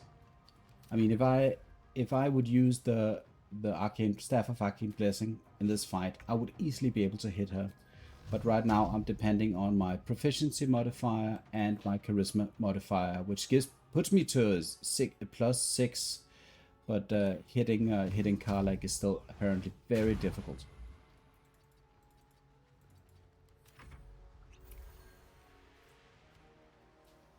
She uses her potions as well.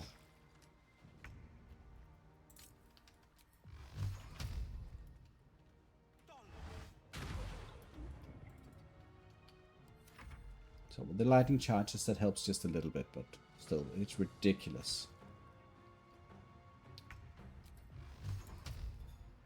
That won't work.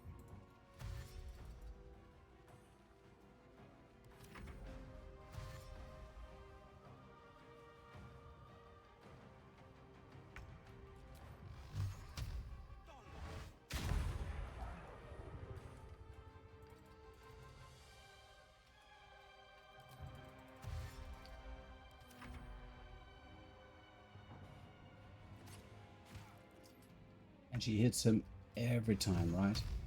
Come on. Thank you, Wyll.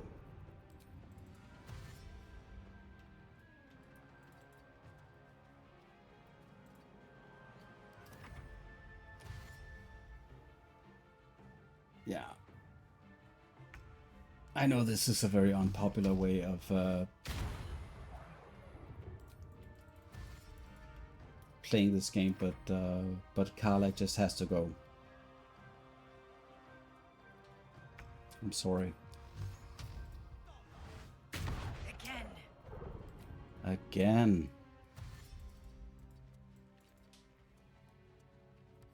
When kind of I've never had this much problem, many problems killing her, but moving away from Karlach, make sure that you don't run into any of these places where the gnolls hang out. That's going to be very bad for you. Thank God. And then I actually need to do another long rest to get the item. So, which I will do, because that is within the rule set. It's just... Yes. Okay. So now she's gone.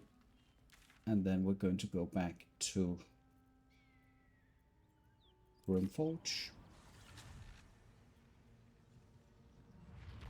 And then before I forget anything, I just need to talk to the relevant NPCs. And then I'll do the other long rest that I need. So now Abdirak will be very, very happy with me. The eye's clobbered. Good. Drop it. And now they're green, allied, and you can still kill them for XP if you want to. But I don't think that I will.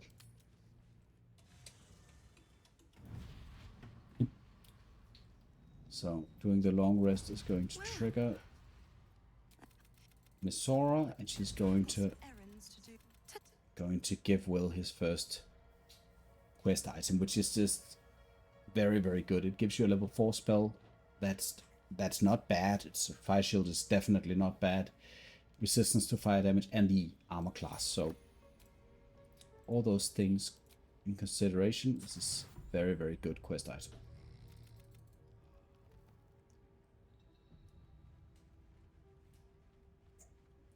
But I am going to go into the fight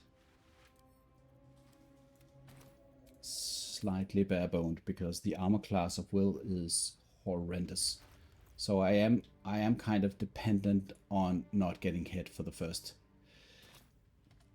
bit. We'll see what happens. And there are ways to make Karlach live, even though you get the ropes and whatnot. But alright. So this is the first time that I'm going to utilize the Staff of the Arcane Blessing for the buff here before the fight starts. Because then I can actually provide value inside the fight. I do have a couple of other things going for me. Let's quickly see. So I'm going to summon Shovel, who I got earlier. It's invisible. I'm going to cast my Armor of Agathis, and I'm going to cast the H spell on myself, and then prepare the Just quickly check with the gear. No thanks. The healing word is actually, the healing word in printable is better for me in this fight.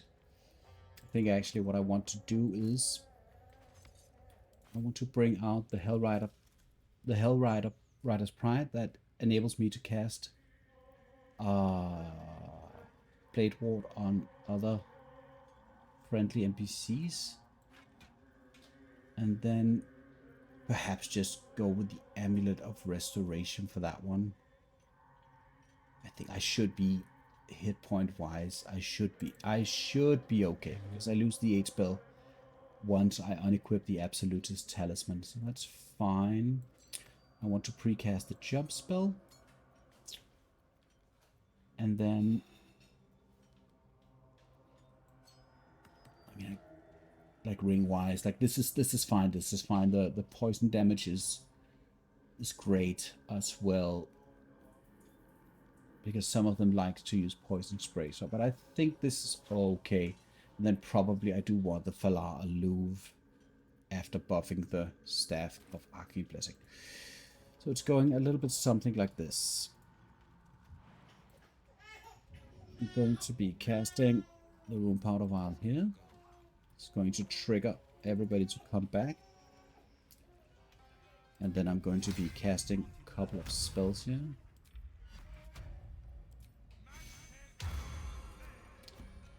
And after precasting the Bless spell here, I'm going to add the Falar Alluve, because then I get the melody buff, which I like. Then I'm also going to precast the Fire Shield, I think. It's not going to be that big of a deal, but like if they want to hit me, it's going to hurt while they do so.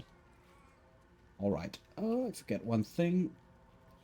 Alright, so what I need to do is I need to dip the weapon here. And then we shoot the Rune Powder Vial, and everything needs to happen relatively quickly at this point. I cast a Shriek, cast the Blade Ward, and I initiate. Talking to Thryn is going to initiate the encounter. Everything happens a little bit quickly, but it's very difficult to cannot pause the game and talk about this or that. So, getting into this bit of the dialogue, be very careful what you do. You need to choose option 2 to get the encounter started, so you have allies, and that's kind of the way that I play it. You can also play it. You can play it in a variety of ways, but this is going to be for me the safest. This was a very, very strong initiative. Very, very, very strong initiative, like crazy strong. So now I have all of my things running. And like if I try to hit something, it's going to be a look at the hit chance. The hit chance is just, what about even near? Like I hit everything, right? So the Mistral buff plus the blessing is going to make me hit everything.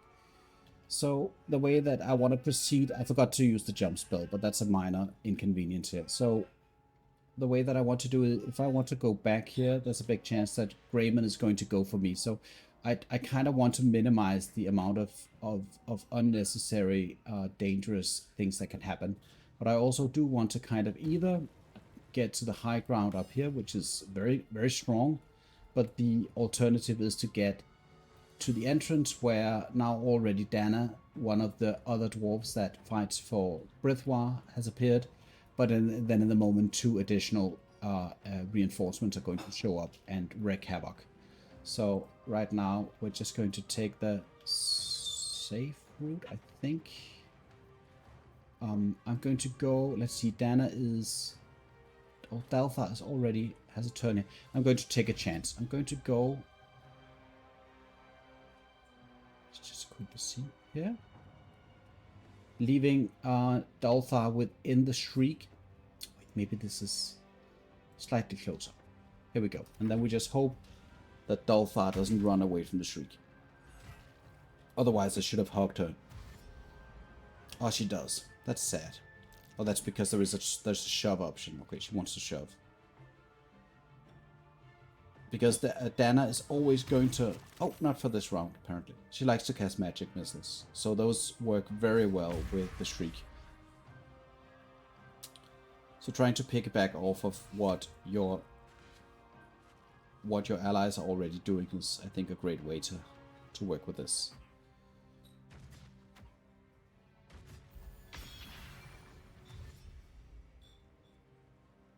Oh, and Damon doesn't... He wants to go and push as well. Yeah, okay.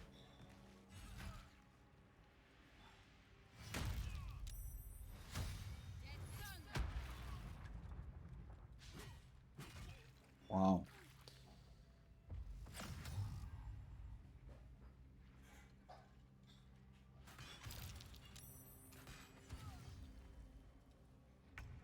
Okay, so we're back now. I actually think I want to get a little bit in there.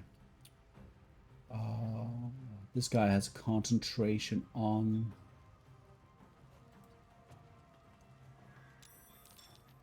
And now the remaining 2 allies join for the fight.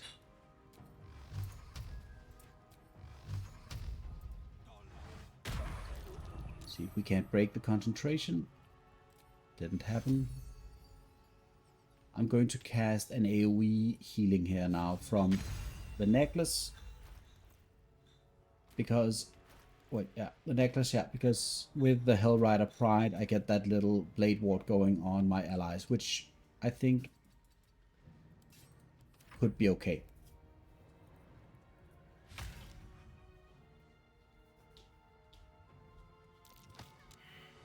And I'm very, very lucky with the saving throws for the pushing.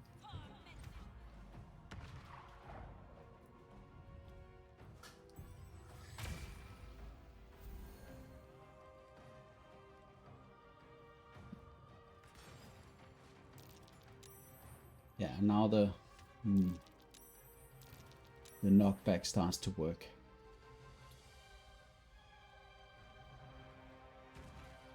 There we go.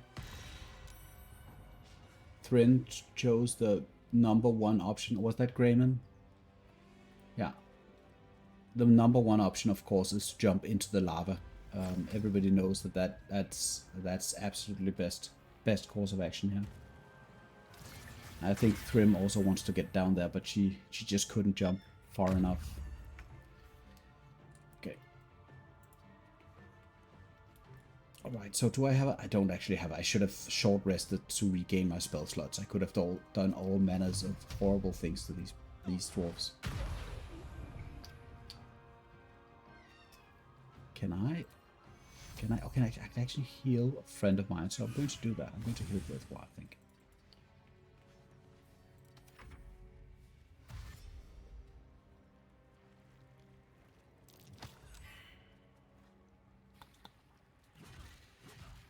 I don't know if I'm making fun, like specifically it's the way that these dwarves interact is just very odd. Like why jump into the lava?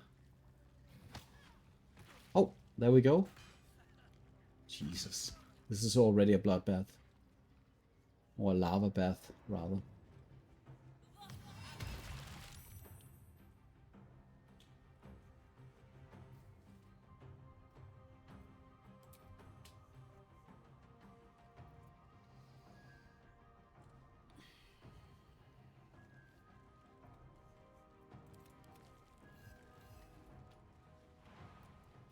Probably like...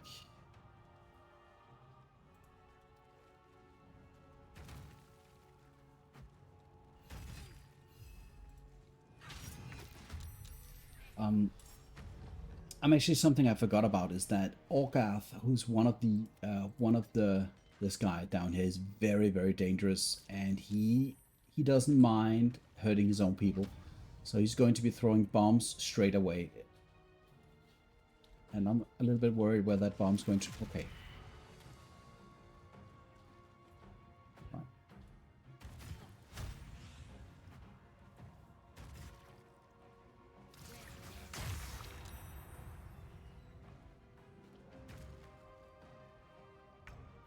Okay. Now the shrieking is gone. I still have the Mistra Blessing for a little bit. Let's see here. Can we do anything meaningful? Seems a little bit like most of the problems have been taken care of. I'm just going to shoot Nere, actually. And then probably cast the jump spell. We're gonna go back here.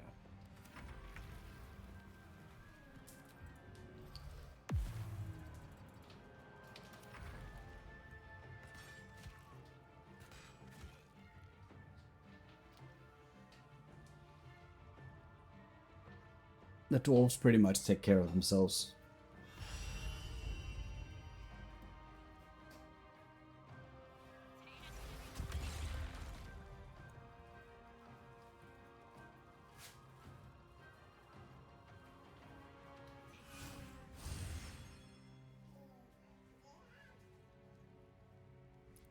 I mean, even if it looks bad, it looks good.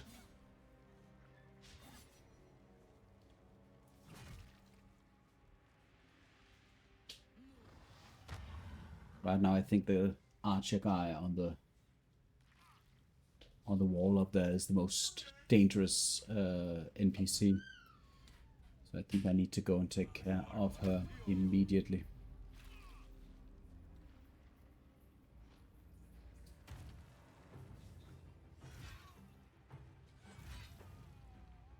That wasn't good.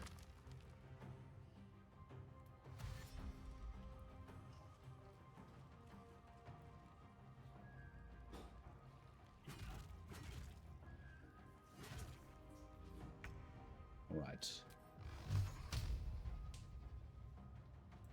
I'm just going to shoot Nere for a little bit.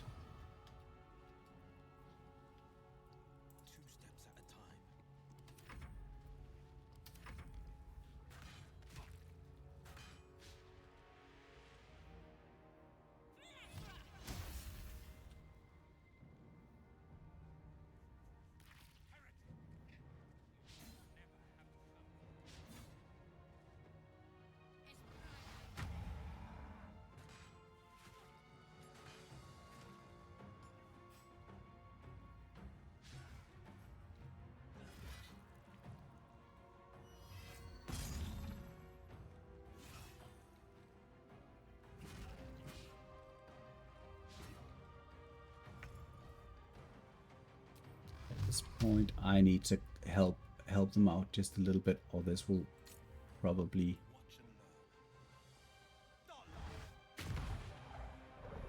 10 points of damage. Raymond went down into the lava and survived the lava like a champion. He's just absolutely crazy. Absolutely crazy.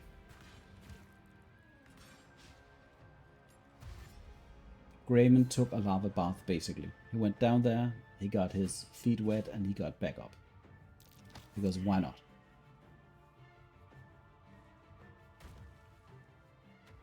And now the harass begins.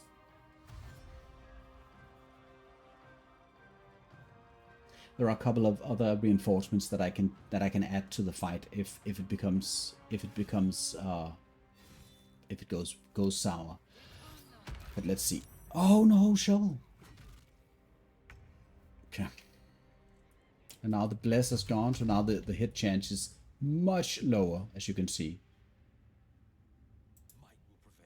Just going to shoot Nere because why not? 10 points of damage. I'm just going to check something actually, because because of the turn order, there's a chance that Nere actually loses his images straight away. His legendary action has now been used.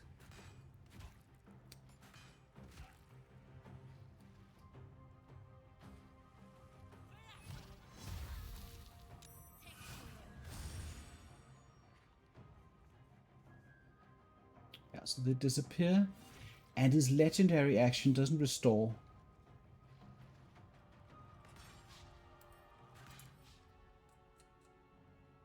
His legendary action has not been restored yet. It restores after the end of the turn. So because I'm before him in the turn order, that's actually a bit of an advantage.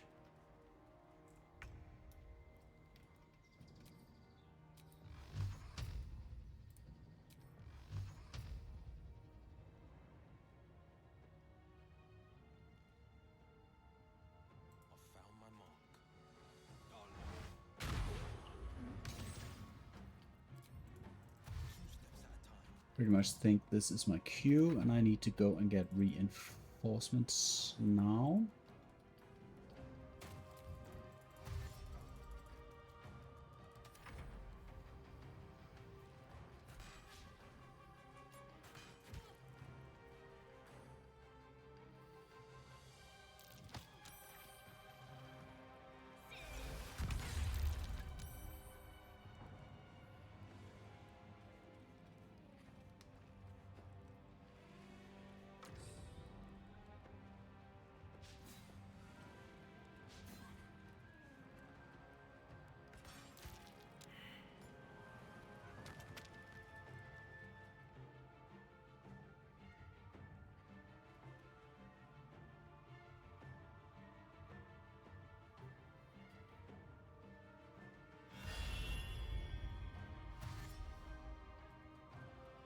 Alright.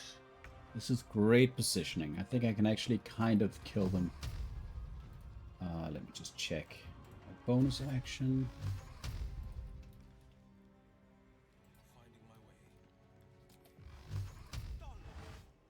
With a bit of luck, this could be slightly meaningful. Let's see. Just don't want to go like too far away. I'm just going to sacrifice shovel.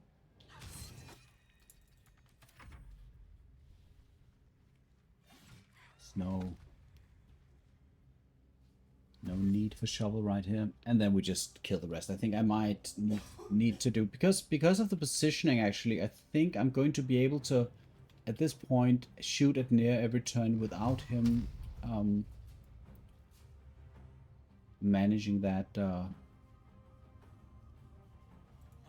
going to take the chance because it's not that dangerous at this point. Then we run away. Then he uses his psionic visages, which should disappear in a moment. So that if you win, okay, he does. Oh, he doesn't. No, he doesn't shoot me. The visages. Oh, the visages are still there, and he has the legendary action. So both things are now true. Going to go up and bring Merthus into the fight. He's been a bit of a slacker.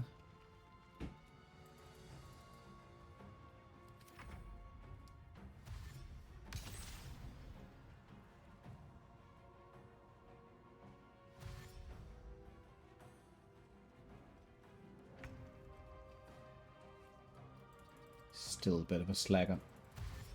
Don't think I can count on her for real just yet.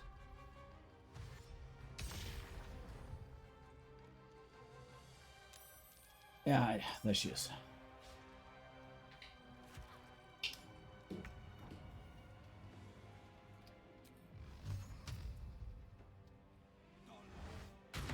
Try something else.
Attacking Nere when his images are up is going to cause the damage on me. So I mean, I can damage him, and I can do just to show it like what the result is going to be. 7 damage. Oh, I'm not getting the.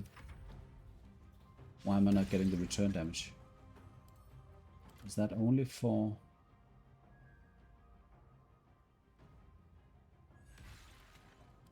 That's confusing. So apparently I can't shoot him even through his psionic visages.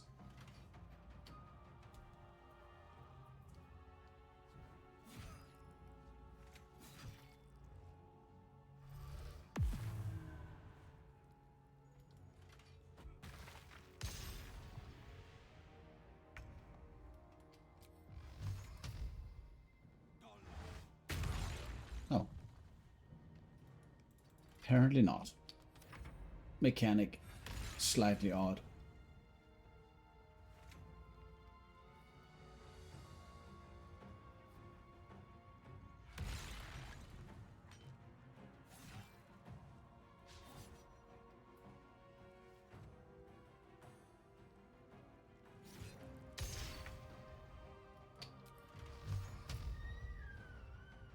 Let's try it again. Okay, so if I hit him, it works. If I don't hit him, it doesn't. If I hit him, it does not activate the retribution damage, but if I miss him, it does. Or something. Breaker of Chains, that's the 4th inspiration point. So I'm just going to go and finish up here and then conclude the stream for now. That puts me 325 experience points away from level 5, which is very, very close. So that should be doable. Finding that remaining experience. And then we can clean up the whole of Act 1 XP wise. Yeah, and some of these dwarves are... They belong to the clan. Oh yeah, and this is freeing these... freeing the dwarves here. Something that we want to do. You free squatties. Get your legs. And then after talking to Barker's Root over here, we get a bit of additional XP. Just smash the 1 button and he's going to join your camp. There we go.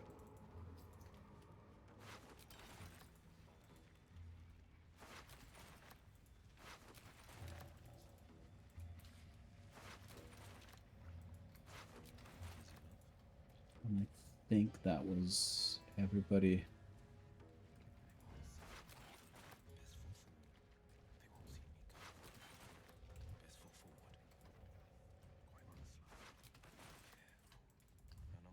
Okay, at this point you can kind of walk around and you can maybe kill the surviving dwarves. I think that actually does make a lot of sense. Bit of murder hobo. Never hurt anybody.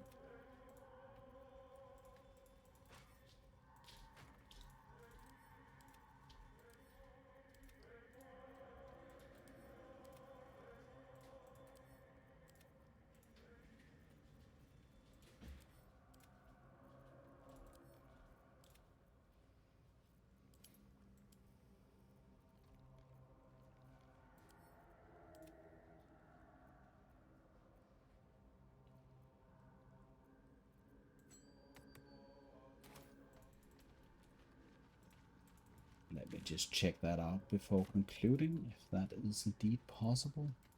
Because only the allies are going to be left. That means the stonemason here is going to be left.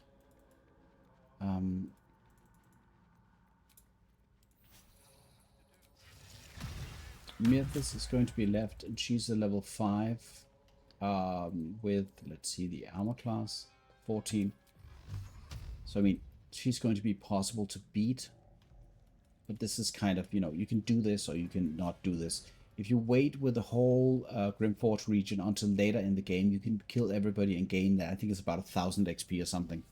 More than what I'm gaining from doing it the way that I'm doing it here. So it's not completely irrelevant.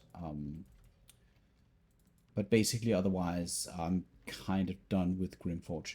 But this concludes the stream for now. I will continue this next time that I have available time to carry on into level 5 and do the rest of Act 1. And I think that was about 4 hours of playtime at almost level 5. So I think that can definitely be done quicker, but still pretty reasonable. And I felt pretty safe the whole time. So thanks a lot for coming. And some of you guys I'll talk to later or another day. And otherwise, have a good one.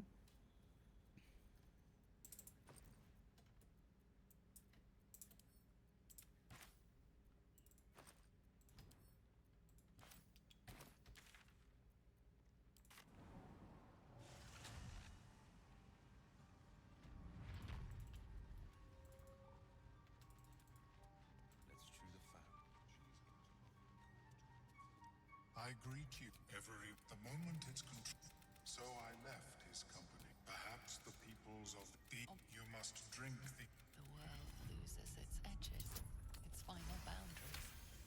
You dark fear pierces your mind like knives of ice. The parasite digs deeper, as if it means to hollow out the pact. that lava, such an and I would offer it as a gift, but in truth, the ring is priceless. Of I greet you, son child.